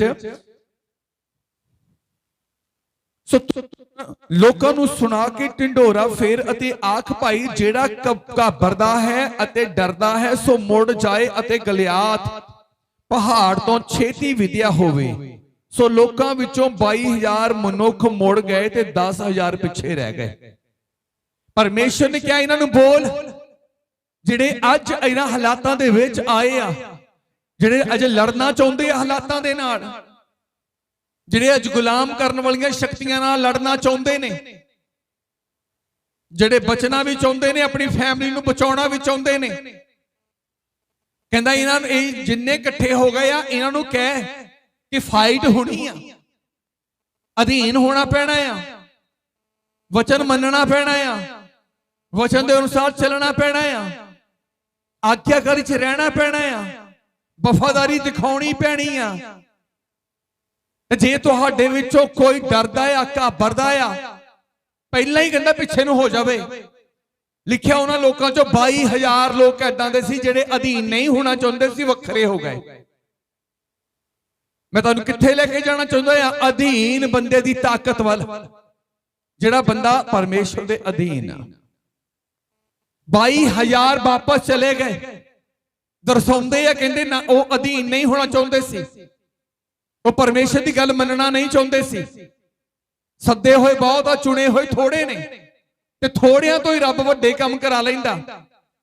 ਪਰ ਹੋਵੇ ਉਹ ਜਿੰਨੇ ਥੋੜੇ ਆ, ਹੋਵੇ ਉਹ ਖਾਲਸ, ਹੋਣ ਉਹ ਚੰਗੇ ਅਧੀਨਗੀ ਵਾਲੇ। ਕਹਿੰਦਾ 10,000 ਪਿੱਛੇ ਰਹਿ ਗਏ। ਪਰਮੇਸ਼ਰ ਫਿਰ ਉਹਨਾਂ ਨੂੰ ਦੇਖਣਾ ਚਾਹੁੰਦਾ ਸੀ। ਕਹਿੰਦਾ ਜਿਹੜੇ 10,000 ਮੈਂ ਇਹਨਾਂ ਚੋਂ ਵੀ ਦੇਖਣਾ ਚਾਹੁੰਦਾ ਅਧੀਨ ਕਿੰਨੇ ਕਾ। ਲਿਖਿਆ ਬਾਈਬਲ ਦੇ ਵਿੱਚ, ਕਹਿੰਦਾ 10,000 ਪਿੱਛੇ ਰਹੇ। ਤਦ ਪਰ ਯਹੋਵਾ ਨੇ ਗਿਦੌਨ ਨੂੰ ਆਖਿਆ, ਅਜੇ ਵੀ ਲੋਕ ਵਧੇਕ ਹਨ, ਸੋ ਉਹਨਾਂ ਨੂੰ ਪਾਣੀ ਦੇ ਕੋਲ ਹੇਠਾਂ ਲੈ ਆ ਅਤੇ ਮੈਂ ਤੇਰੇ ਲਈ ਉੱਥੇ ਉਹਨਾਂ ਦਾ ਪਰਤਾਵਾ ਲਵਾਂਗਾ। ਅਤੇ ਅਜਿਹਾ ਹੋਵੇਗਾ ਕਿ ਜਿਹਦੇ ਲਈ ਮੈਂ ਤੈਨੂੰ ਆਖਾਂ ਭਾਈ ਇਹ ਤੇਰੇ ਨਾਲ ਜਾਵੇ, ਅਤੇ ਉਹ ਸਭੇ ਜਿਨ੍ਹਾਂ ਦੇ ਲਈ ਮੈਂ ਆਖਾਂ ਭਾਈ ਇਹ ਤੇਰੇ ਨਾਲ ਨਾ ਜਾਣ, ਉਹ ਤੇਰੇ ਨਾਲ ਨਾ ਜਾਣ। ਕਹਿੰਦਾ ਮੈਂ ਦੱਸਾਂਗਾ ਜਿੱਤਣ ਵਾਲੇ ਕਿਹੜੇ ਆ। ਕਿਹੜੇ ਜਿੱਤਣ ਵਾਲੇ ਹੋਣਗੇ? ਜਿਹੜੇ ਅਧੀਨ ਆ, ਜਿਹੜੇ ਮੇਰੇ ਹੋਣਗੇ। ਮੈਂ ਉਹਨਾਂ ਦੇ ਬਾਰੇ ਦੱਸਾਂਗਾ ਤੈਨੂੰ, ਤੂੰ ਉਹਨਾਂ ਨੂੰ ਨਾਲ ਰੱਖੀ, ਬਾਕੀਆਂ ਨੂੰ ਕਹਿੰਦਾ ਛੱਡ ਦੇਈਂ। ਹਾਲੇਲੂਇਆ। ਬਾਕੀਆਂ ਨੂੰ ਛੱਡ ਦੇਈਂ। ਤੁਹਾਡੀ ਅਧੀਨਗੀ, ਇੱਕ ਬੰਦਾ ਆਪਣੀ ਅਧੀਨਗੀ ਆਪਣੇ ਸ਼ਬਦਾਂ ਨਾਲ ਨਹੀਂ ਕਹਿ ਸਕਦਾ ਕਿ ਮੈਂ ਇੰਨੇ ਵਰਤ ਰੱਖਦਾ ਆ, ਇੰਨੇ ਦਸ਼ਵੰਧ ਦਿੰਦਾ ਆ, ਇੰਨੇ ਕੰਮ ਕਰਦਾ ਆ, ਇੰਨੇ ਆ ਵੀ ਕਰਦੇ ਆ, ਉਹਨੇ ਆਪਣੇ ਰਿਸ਼ਤੇਦਾਰਾਂ ਨੂੰ ਵੀ ਤੋੜ ਲਈ ਆ, ਆਪਣੇ ਮਾਪਿਆਂ ਨੂੰ ਵੀ ਤੋੜ ਲਈ ਆ, ਤੇ ਰੱਬ ਦੇ ਅਧੀਨ ਹੋਏ ਹੀ ਨਾ ਹੋਵੇ। ਕਈ ਲੋਕ ਕਹਿੰਦੇ ਅਸੀਂ ਸਭ ਕੁਝ ਤਾਂ ਛੱਡਿਆ ਫਿਰ ਵੀ ਰੱਬ ਕੰਮ ਨਹੀਂ ਕਰਦਾ। ਤੁਸੀਂ ਸਭ ਕੁਝ ਤਾਂ ਛੱਡਿਆ, ਪਰ ਪ੍ਰਭੂ ਦੇ ਕੋਲ ਆਤ ਗਏ ਪਰ ਅਧੀਨ ਨਹੀਂ ਹੋਏ। ਹਾਲੇਲੂਇਆ। ਕਾਨਾ ਗਰੀਬ ਵਿਆਹ ਵਾਲੇ ਘਰ ਦੇ ਵਿੱਚ ਯਿਸੂ ਮਸੀਹ ਦਾ ਸੀ। ਮੇਰੇ ਇਜ਼ੋ, ਯਿਸੂ ਮਸੀਹ ਉਹਨਾਂ ਦੇ ਘਰ ਚ ਆ ਗਿਆ, ਕੰਮ ਨਹੀਂ ਕਰ ਰਿਹਾ ਸੀ। ਕਾਰਨ ਕੀ ਸੀ? ਪਰਿਵਾਰ ਦੇ ਮੈਂਬਰ ਅਧੀਨ ਨਹੀਂ ਸੀ। ਹਾਲੇਲੂਇਆ। ਪਰਿਵਾਰ ਦੇ ਮੈਂਬਰ ਅਧੀਨ ਨਹੀਂ ਸੀ। ਜਰੀਹੋ ਦੀ ਵੱਡੀ ਭੀੜ ਦੇ ਵਿੱਚੋਂ ਜੱਕੀ ਇਕੱਲਾ ਚੁਣਿਆ ਗਿਆ। ਕਾਰਨ ਕੀ ਸੀ? ਜੱਕੀ ਅਧੀਨ ਹੋ ਚੁੱਕਾ ਸੀ, ਬਾਕੀ ਭੀੜ ਦੀ ਭੀੜ ਅਜੇ ਅਧੀਨ ਹੋਈ ਨਹੀਂ ਸੀ। ਜਿਹੜੇ ਅਧੀਨ ਨਹੀਂ ਹੋਏ ਉਹਨਾਂ ਦੀ ਜ਼ਿੰਦਗੀ 'ਚ ਕੰਮ ਨਹੀਂ ਹੋਇਆ। ਜਿਹੜਾ ਅਧੀਨ ਹੋਇਆ, ਹਜ਼ਾਰਾਂ ਚੋਂ ਇੱਕ ਜੱਕੀ, ਖੁਦਾ ਕਹਿੰਦਾ ਇਕੱਲਾ ਤੂੰ ਨਹੀਂ, ਤੇਰਾ ਘਰ ਵੀ ਬਚਾਇਆ ਜਾਵੇਗਾ। ਹਾਲੇਲੂਇਆ। ਉਹ 12 ਸਾਲਾਂ ਤੋਂ ਲਗਾਤਾਰ ਖੂਨ ਪੈਣ ਦੀ ਪ੍ਰੋਬਲਮ ਨੂੰ ਲੈ ਕੇ ਇੱਕ ਔਰਤ ਆਪਣੀ ਸਾਰੀ ਜਮਾ ਪੂੰਜੀ ਬੈਡਾਂ ਤੇ ਹਕੀਮਾਂ ਨੂੰ ਦੇ ਚੁੱਕੀ ਸੀ, ਪਰ ਚੰਗੀ ਨਹੀਂ ਹੋ ਸਕੀ। ਬਿਰਧ ਹੋ ਚੁੱਕੀ ਆ, ਕਮਜ਼ੋਰ ਪੈ ਚੁੱਕੀ ਆ, ਖੂਨ ਬਲੱਡ ਆ ਰਿਹਾ ਆ। ਮੇਰੇ ਜੋ ਏਡੀ ਵੱਡੀ ਭੀੜ ਵਿੱਚ ਦੀ ਹੋ ਕੇ ਉਹਨੇ ਪਿੱਛੋਂ ਦੀ ਜਾ ਕੇ ਯਿਸੂ ਦਾ ਪੱਲਾ ਛੋਇਆ। ਯਿਸੂ ਨੇ ਕਿਹਾ ਮੈਨੂੰ ਕਿਹਨੇ ਛੋਇਆ? ਪਤਰਸ ਨੇ ਕਿਹਾ ਇੱਥੇ ਤਾਂ ਇੰਨੀ ਭੀੜ ਆ, ਸਾਰੇ ਤਾਂ ਤੇਰੇ ਉੱਤੇ ਡਿੱਗੀ ਜਾਂਦੇ ਆ, ਅਸੀਂ ਕੀ ਦੱਸੀਏ ਤੈਨੂੰ ਕਿਹਨੇ ਛੋਇਆ? ਕਹਿੰਦਾ ਮੇਰੇ ਅੰਦਰੋਂ ਸ਼ਕਤੀ ਨਿਕਲੀ ਆ। ਔਰ ਐਡੀ ਵੱਡੀ ਭੀੜ ਚੋਂ ਕੱਲੀ ਯਿਸੂ ਮਸੀਹ ਦੀ ਸ਼ਕਤੀ ਕੱਲੀ ਇੱਕ ਔਰਤ ਉੱਤੇ ਕਿਉਂ ਡਿੱਗੀ ਆ? ਕਿਉਂ ਉਸ ਔਰਤ ਉੱਤੇ ਉਹਦੀ ਸ਼ਕਤੀ ਨਿਕਲ ਕੇ ਆਈ ਆ? ਕਿਉਂਕਿ ਇੱਕ ਉਹੀ ਔਰਤ ਸੀ ਜਿਹਨੇ ਆਪਣੇ ਆਪ ਨੂੰ ਅਧੀਨ ਕਰਤਾ ਸੀ, ਬਾਕੀ ਤਾਂ ਮੇਰੇ ਜੋ ਦੇਖਣ ਦੁੱਖਣ ਵਾਲੇ ਸੀ। ਹਾਲੇਲੂਇਆ। ਅਧੀਨਗੀ ਜਿੱਤ ਦਾ ਪ੍ਰਤੀਕ ਆ, ਅਧੀਨਗੀ ਉਚਾਈ ਦਾ ਪ੍ਰਤੀਕ ਆ, ਅਧੀਨਗੀ ਤਰੱਕੀ ਦਾ ਪ੍ਰਤੀਕ ਆ, ਅਧੀਨਗੀ ਫਤਿਹ ਦਾ ਪ੍ਰਤੀਕ ਆ, ਅਧੀਨਗੀ ਮੇਰੇ ਜੋ ਜਿੱਤ ਦਾ ਹਥਿਆਰ ਆ। ਜੇ ਤੁਸੀਂ ਅਧੀਨ ਹੋ ਤਾਂ ਮੇਰੇ ਜੋ ਸ਼ੈਤਾਨ ਦੇ ਸਾਹਮਣੇ ਡਟ ਕੇ ਖੜੇ ਹੋ ਜਾਵੋ। ਤੁਹਾਨੂੰ ਸ਼ੈਤਾਨ ਨਾਲ ਲੜਨ ਦੀ ਲੋੜ ਨਹੀਂ ਪਵੇਗੀ। ਸ਼ੈਤਾਨ ਤੁਹਾਡੀ ਪ੍ਰਭੂ ਦੇ ਪ੍ਰਤੀ ਅਧੀਨਗੀ ਦੇਖ ਕੇ ਤੁਹਾਨੂੰ ਛੱਡ ਕੇ ਚਲਾ ਜਾਏਗਾ। ਸ਼ੈਤਾਨ ਨੂੰ ਪਤਾ ਹੈ ਕਿ ਇਹਨੇ ਮੇਰੀ ਅਧੀਨਗੀ ਨਹੀਂ ਕਰਨੀ। ਸ਼ੈਤਾਨ ਨੂੰ ਪਤਾ ਇਹਨੇ ਮੇਰੀ ਗੱਲ ਨਹੀਂ ਮੰਨਣੀ। ਇਹ ਪ੍ਰਭੂ ਦਾ ਹੋ ਚੁੱਕਾ ਆ, ਜਿਹੜਾ ਅਧੀਨ ਉਹਦਾ ਹੋ ਚੁੱਕਾ ਆ, ਇਹਨੇ ਮੇਰਾ ਕਹਿਣਾ ਮੰਨਣਾ ਨਹੀਂ ਆ। ਹਾਲੇਲੂਇਆ। ਜਿਹੜੀ ਬਹੂ ਆਪਣੇ ਸੱਸ ਸਹੁਰੇ ਆਪਣੇ ਪਤੀ ਦੇ ਅਧੀਨ ਹੋ ਜਾਂਦੀ ਹੈ ਨਾ, ਬਾਹਰੋਂ ਆਂਢ ਗੁਆਂਢ ਜਿੰਨਾ ਮਰਜ਼ੀ ਉਹਨੂੰ ਚੁੱਕਣਾ ਦੇਈ ਜਾਵੇ, ਉਸ ਬਹੂ ਕਰਕੇ ਕਦੀ ਵੀ ਘਰ 'ਚ ਕਲੇਸ਼ ਨਹੀਂ ਪਵੇਗਾ। ਤੇ ਜਿਹੜੀ ਆਪਣੇ ਪਤੀ ਆਪਣੇ ਸੱਸ ਸਹੁਰੇ ਦੇ ਅਧੀਨ ਨਹੀਂ ਹੁੰਦੀ, ਉਹਦੇ ਘਰ 'ਚ ਕਲੇਸ਼ ਰਹੇਗਾ, ਕਿਉਂਕਿ ਉਹ ਬਾਹਰਲਿਆਂ ਦੀਆਂ ਗੱਲਾਂ ਜ਼ਿਆਦਾ ਸੁਣਦੀ ਆ। ਏਦਾਂ ਹੀ ਜਿਹੜਾ ਪਰਮੇਸ਼ਵਰ ਦੇ ਅਧੀਨ ਹੋ ਜਾਂਦਾ, ਜਿਹੜਾ ਪਰਮੇਸ਼ਵਰ ਦੇ ਅਧੀਨ ਹੋ ਜਾਂਦਾ, ਉਹ ਕਿਸੇ ਦੀ ਗੱਲ ਨੂੰ ਨਹੀਂ ਮੰਨਦਾ। ਉਹ ਕਿਸੇ ਦੀ ਗੱਲ ਨੂੰ, ਚਾਹੇ ਚੰਗੀ ਚਾਹੇ ਮਾੜੀ, ਉਹ ਨਹੀਂ ਮੰਨਦਾ। ਤੇ ਸ਼ੈਤਾਨ ਨੂੰ ਵੀ ਪਤਾ ਲੱਗ ਜਾਂਦਾ ਇਹ ਤਾਂ ਹੁਣ ਪ੍ਰਭੂ ਦੇ ਅਧੀਨ ਹੋ ਚੁੱਕਿਆ ਆ, ਇਹਨੇ ਪ੍ਰਭੂ ਤੋਂ ਇਲਾਵਾ ਕਿਸੇ ਦੀ ਨਹੀਂ ਮੰਨਣੀ, ਇਹਨੇ ਮੇਰੀ ਨਹੀਂ ਸੁਣਨੀ। ਇਹਦੇ ਕੋਲ ਖੜੇ ਹੋ ਕੇ ਇਹਨੂੰ ਸਿਖਾਉਣ ਨਾਲ ਟਾਈਮ ਵੇਸਟ ਕਾਹਨੂੰ ਕਰਨਾ, ਦੂਜੇ ਨੂੰ ਫੜ ਲੈਣਾ ਜਾ ਕੇ। ਜੇ ਮੈਂ ਕੇਵਲ ਪ੍ਰਭੂ ਦੀ ਮੰਨਦਾ ਆ, ਸ਼ੈਤਾਨ ਦੀ ਨਹੀਂ ਮੰਨਦਾ, ਸ਼ੈਤਾਨ ਨੇ ਮੇਰੇ ਕੋਲ ਨਹੀਂ ਆਉਣਾ। ਉਹਨੂੰ ਪਤਾ ਆ ਇਹਨੇ ਮੇਰੀ ਮੰਨਣੀ ਨਹੀਂ, ਤੇ ਮੈਂ ਇਹਦੇ ਕੋਲ ਜਾ ਕੇ ਟਾਈਮ ਵੇਸਟ ਕਿਉਂ ਕਰਾਂ? ਮੈਂ ਕਿਸੇ ਹੋਰ ਬੰਦੇ ਨੂੰ ਫੜਾਂ ਜਾ ਕੇ, ਉਹਨੇ ਮੇਰੇ ਲਾਗੇ ਚਲ ਜਾਣਾ। ਉਹਨੂੰ ਪਤਾ ਇਹਨੇ ਮੰਨਣੀ ਨਹੀਂ। ਸ਼ੈਤਾਨ ਆਉਂਦਾ ਕਿਹਦੇ ਕੋਲ? ਜਿਹੜਾ ਸ਼ੈਤਾਨ ਦੀ ਸੁਣਦਾ ਆ। ਜਿਹੜਾ ਸ਼ੈਤਾਨ ਦੀ ਸੁਣਦਾ ਆ, ਉਹ ਉਹਦੇ ਕੋਲ ਆਉਂਦਾ ਆ। ਹਾਲੇਲੂਇਆ। ਕੰਪਨੀ ਦੇ ਫੋਨ ਆਉਂਦੇ, ਕਈ ਵਾਰੀ ਕੰਪਨੀ ਦੇ ਫੋਨ ਆਉਂਦੇ ਆ।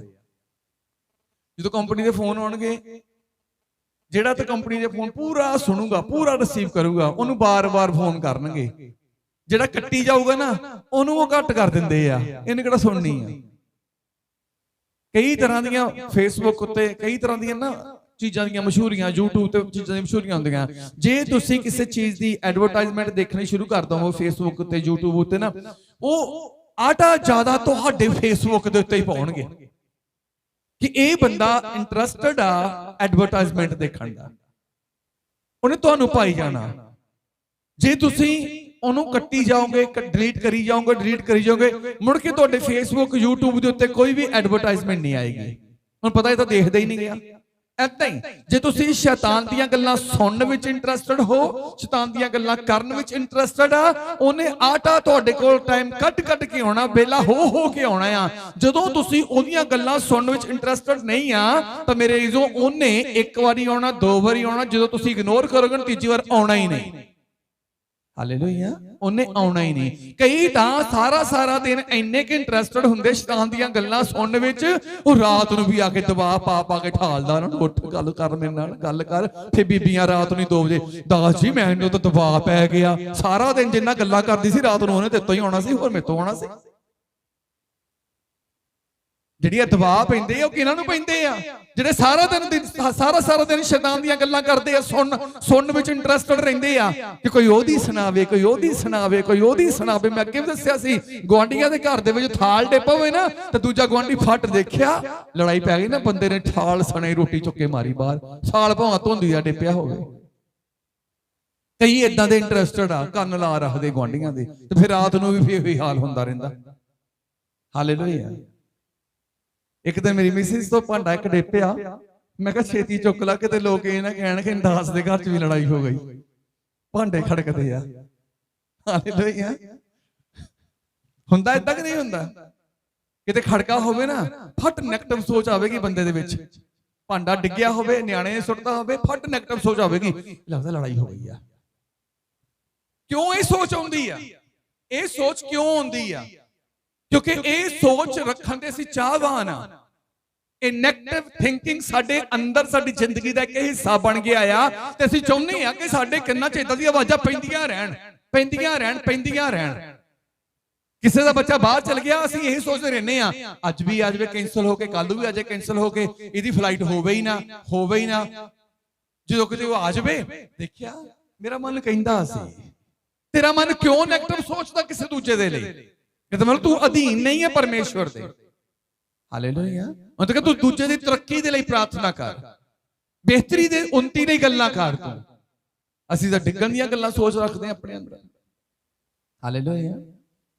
ਲਿਖਿਆ 10,000 ਬੰਦਾ ਰਹਿ ਗਿਆ, ਔਰ ਪਰਮੇਸ਼ਵਰ ਕਹਿੰਦਾ ਗਿਦੌਨ ਨੂੰ, ਕਹਿੰਦਾ ਇਹ ਵੀ ਜ਼ਿਆਦਾ ਆ। ਇਹ 10,000 ਦੇ ਵਿੱਚੋਂ ਕਿੰਨੇ ਹੀ ਏਦਾਂ ਦੇ ਆ ਜਿਹੜੇ ਅਧੀਨ ਨਹੀਂ ਆ।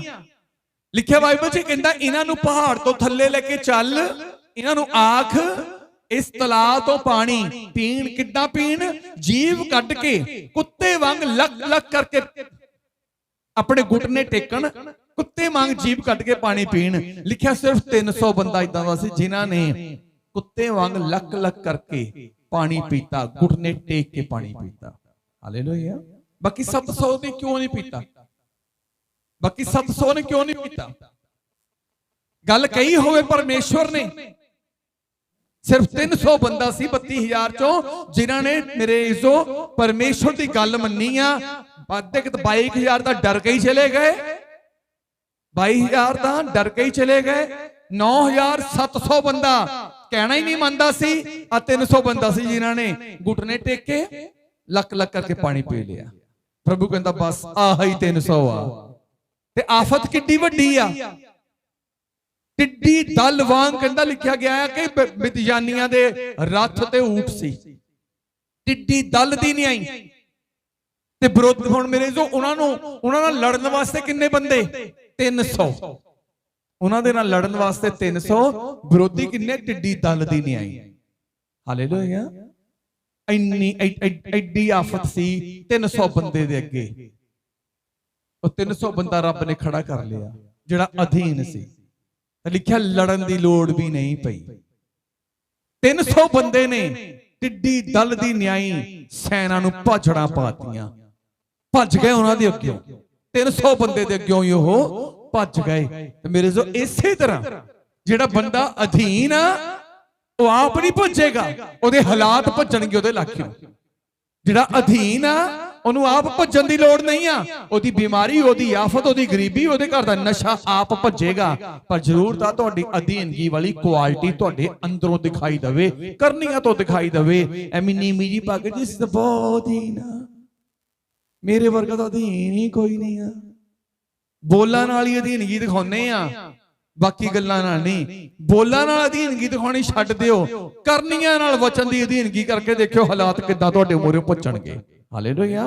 ਕਿੱਦਾਂ ਉਹ ਦੌੜਨਗੇ। ਫਿਰ ਪੜਾਂਗੇ ਅਸੀਂ ਮੇਰੇ ਜੋ ਰੋਮੀਆਂ ਦੀ ਕਿਤਾਬ ਦੇ ਵਿੱਚ ਆ ਕੇ, ਯਾਕੂਬ ਦੀ ਕਿਤਾਬ ਨੂੰ 4 ਅਧਿਆਇ ਦੀ 7 ਆਇਤ ਪੜਾਂਗੇ, ਸਮਾਪਤ ਕਰਾਂਗੇ। ਉਪਰੰਤ ਤੁਸੀਂ ਪਰਮੇਸ਼ਵਰ ਦੇ ਅਧੀਨ ਹੋਵੋ, ਪਰ ਸ਼ੈਤਾਨ ਦਾ ਸਾਹਮਣਾ ਕਰੋ ਤਾਂ ਉਹ ਤੁਹਾਡੇ ਕੋਲੋਂ ਭੱਜ ਜਾਵੇਗਾ। ਉਪਰੰਤ ਤੁਸੀਂ ਪਰਮੇਸ਼ਵਰ ਦੇ ਅਧੀਨ ਹੋਵੋ, ਸ਼ੈਤਾਨ ਦਾ ਡਟ ਕੇ ਸਾਹਮਣਾ ਕਰੋ, ਉਹ ਤੁਹਾਡੇ ਸਾਹਮਣੇ ਭੱਜ ਜਾਵੇਗਾ।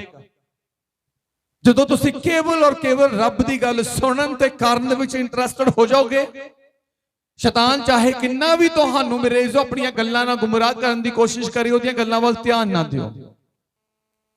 ਤੁਹਾਡੇ ਹੀ ਦੋਸਤਾਂ ਵਿੱਚ ਦੀ, ਤੁਹਾਡੇ ਰਿਸ਼ਤੇਦਾਰਾਂ ਵਿੱਚ ਦੀ ਹੋ ਕੇ ਮੇਰੇ ਜੋ ਸ਼ੈਤਾਨ ਨੇ ਆਪਣੀਆਂ ਗੱਲਾਂ ਤੁਹਾਨੂੰ ਸੁਣਾਉਣੀਆਂ ਤੇ ਆਪਣੇ ਪਿੱਛੇ ਲਾਉਣ ਦੀ ਕੋਸ਼ਿਸ਼ ਕਰਨੀ ਆ। ਕਈ ਤਾਂ ਆਪਣੇ ਉਹਦੇ ਪਿੱਛੇ ਲੱਗ ਕੇ ਆਪਣੀ ਮੇਰੇ ਜੋ ਅਧੀਨਗੀ ਗਵਾ ਬੈਠਦੇ ਆ, ਆਪਣੀ ਅਧੀਨਗੀ ਗਵਾ ਬੈਠਦੇ ਆ। ਦੇਖੋ ਭਾਰਤੀ ਸੈਨਾ ਨੂੰ ਦੇਖੋ, ਜਿਹੜੀ ਬਾਰਡਰਾਂ ਦੇ ਉੱਤੇ ਆ, ਕਿ ਉਹਨਾਂ ਨੂੰ ਜ਼ਿੰਦਗੀ ਪਸੰਦ ਨਹੀਂ ਆਪਣੀ? ਕਿ ਉਹ ਆਪਣੀ ਜ਼ਿੰਦਗੀ ਨਾਲ ਪਿਆਰ ਨਹੀਂ ਕਰਦੇ? ਕਰਦੇ ਆ। ਉਧਰ ਪਾਕਿਸਤਾਨੀਏ ਆ, ਉਹ ਵੀ ਆਪਣੀ ਜ਼ਿੰਦਗੀ ਨਾਲ ਪਿਆਰ ਕਰਦੇ ਆ, ਉਹ ਵੀ ਬਾਰਡਰ ਦੇ ਉੱਤੇ ਆ, ਇਹ ਵੀ ਬਾਰਡਰ ਦੇ ਉੱਤੇ ਆ। ਕਦੀ ਵੇਖਿਆ ਕਿ ਇਹਨਾਂ ਨੇ ਉਹਨਾਂ ਨਾਲ ਸਹਿਮਤੀ ਕਰ ਲਈ ਹੋਵੇ, ਭਾਰਤੀਏ ਉਹਨਾਂ ਨਾਲ ਰਲ ਜਾਣ ਤੇ ਪਾਕਿਸਤਾਨੀ ਭਾਰਤੀ ਫੌਜ ਨਾਲ ਰਲ ਜਾਣ? ਕਦੀ ਵੀ ਨਹੀਂ, ਕਦੀ ਵੀ ਨਹੀਂ। ਉਹਨਾਂ ਨੂੰ ਪਤਾ ਕਿ ਅਸੀਂ ਆਪਣੇ ਦੇਸ਼ ਦੀ ਅਧੀਨਗੀ 'ਚ, ਆਪਣੇ ਦੇਸ਼ ਦੇ ਕਾਨੂੰਨ ਦੀ ਅਧੀਨਗੀ ਦੇ ਵਿੱਚ ਆ, ਅਸੀਂ ਮਰਨੀ ਮਰ ਜਾਣਾ, ਲੇਕਿਨ ਪਾਕਿਸਤਾਨੀਆਂ ਨੂੰ ਇੱਧਰ ਨਹੀਂ ਵੜਨ ਦੇਣਾ। ਹਾਲੇਲੂਇਆ। ਅਸੀਂ ਪਾਕਿਸਤਾਨੀਆਂ ਨੂੰ ਇੱਧਰ ਨਹੀਂ ਵੜਨ ਦੇਣਾ। ਉਹ ਵੀ ਕਹਿੰਦੇ ਆ ਕਿ ਅਸੀਂ ਆਪਣੇ ਦੇਸ਼ ਦੇ ਕਾਨੂੰਨ ਦੇ ਅਧੀਨ ਆ, ਮਰਨੀ ਮਰ ਜਾਣਾ, ਪਰ ਇੰਡੀਅਨ ਬੰਦੇ ਨੂੰ ਅਸੀਂ ਆਪਣੇ ਪਾਕਿਸਤਾਨ 'ਚ ਨਹੀਂ ਵੜਨ ਦੇਣਾ। ਉਹ ਵੀ ਅਧੀਨਗੀ ਦਿਖਾਉਂਦੇ ਆ। ਤੇ ਇੱਥੇ ਅਧੀਨਗੀ ਕਿੱਦਾਂ ਦੀ ਆ? ਰੱਬ ਦੀ ਵੀ ਅਧੀਨਗੀ ਕਰੀ ਜਾਂਦੇ ਆ ਤੇ ਸ਼ੈਤਾਨ ਦੀ ਵੀ ਅਧੀਨਗੀ ਕਰੀ ਜਾਂਦੇ ਆ। ਇੱਥੇ ਖੁਦਾ ਦਾ ਰੱਬ ਰੱਬ ਕਰੀ ਜਾਂਦੇ ਆ, ਘਰ ਜਾ ਕੇ ਜੱਬ ਜੱਬ ਕਰੀ ਜਾਂਦੇ ਆ। ਫਿਰ ਅਧੀਨਗੀ ਕਾਦੀ ਆ? ਦੋਗਲੀ ਭਗਤੀ, ਦੋਗਲੀ ਜ਼ਿੰਦਗੀ ਬਤੀਤ ਨਾ ਕਰੋ। ਕੇਵਲ ਪਰਮੇਸ਼ਵਰ ਦੇ ਵਚਨ ਦੀ ਅਧੀਨਗੀ ਕਰੋ ਕਿ ਮਰਨੀ ਮਰ ਜਾਣਾ, ਲੇਕਿਨ ਵਚਨ ਟੁੱਟਣ ਨਹੀਂ ਦੇਣਾ। ਵਚਨ ਦੇ ਅਨੁਸਾਰ ਜ਼ਿੰਦਗੀ ਬਤੀਤ ਕਰਨੀ ਆ। ਜਿਸ ਪਰਮੇਸ਼ਵਰ ਨੇ ਸਾਨੂੰ ਸੱਦ ਲਿਆ, ਚੁਣ ਲਿਆ ਸੀ, ਉਸੇ ਪਰਮੇਸ਼ਵਰ ਦੇ ਅਧੀਨ ਰਹਿਣਾ ਆ। ਜਦੋਂ ਤੁਸੀਂ ਹੋਰ ਪਾਸੇ ਧਿਆਨ ਦਿਓਗੇ, ਸਮਝ ਲਓ ਤੁਹਾਡੀ ਜ਼ਿੰਦਗੀ ਦੇ ਵਿੱਚ ਆਫਤਾਂ ਹੁਣ ਘਟਣੀਆਂ ਨਹੀਂ, ਬਦਲਣੀਆਂ ਸ਼ੁਰੂ ਹੋ ਜਾਣਗੀਆਂ। ਸੋ ਤੁਸੀਂ ਆਪਣੇ ਆਪ ਨੂੰ, ਉਪਰੰਤ ਤੁਸੀਂ ਆਪਣੇ ਆਪ ਨੂੰ ਪਰਮੇਸ਼ਵਰ ਦੇ ਅਧੀਨ ਕਰੋ ਤੇ ਸ਼ੈਤਾਨ ਦੇ ਅੱਗੇ ਖਲੋ ਜਾਵੋ, ਹਾਲਾਤਾਂ ਦੇ ਅੱਗੇ ਖਲੋ ਜਾਵੋ ਕਿ ਇਹ ਹਾਲਾਤ ਮੇਰਾ ਕੁਝ ਨਹੀਂ ਵਿਗਾੜ ਸਕਦੇ। ਇਹ ਹਾਲਾਤ ਮੇਰੇ ਸਿਰ ਤੇ ਬਾਲਾਂ ਨੂੰ ਵੀ ਬਿੰਗਾ ਨਹੀਂ ਕਰ ਸਕਦੇ। ਇਹਨਾਂ ਹਾਲਾਤਾਂ ਦੇ ਨਾਲ ਮੈਨੂੰ ਤੱਤੀ ਵਾਹ ਨਹੀਂ ਲੱਗ ਸਕਦੀ, ਚਾਹੇ ਮੌਤ ਵਾਲੀ ਬਿਮਾਰੀ ਕਿਉਂ ਨਾ ਹੋਵੇ। ਜਦੋਂ ਅਸੀਂ ਬਾਈਬਲ ਨੂੰ ਦੇਖਦੇ ਹਾਂ, ਅਯੂਬ ਦੇ ਜੀਵਨ ਦੇ ਵਿੱਚ ਕਿੰਨੇ ਘਾਟੇ ਪਏ, ਕਿੰਨੇ ਲੋਕ, ਕਿੰਨੇ ਪਰਿਵਾਰ ਦੇ ਜੀ ਮਰ ਗਏ, ਪਰ ਉਹਨੇ ਖੁਦਾ ਦੀ ਅਧੀਨਗੀ ਨਹੀਂ ਛੱਡੀ।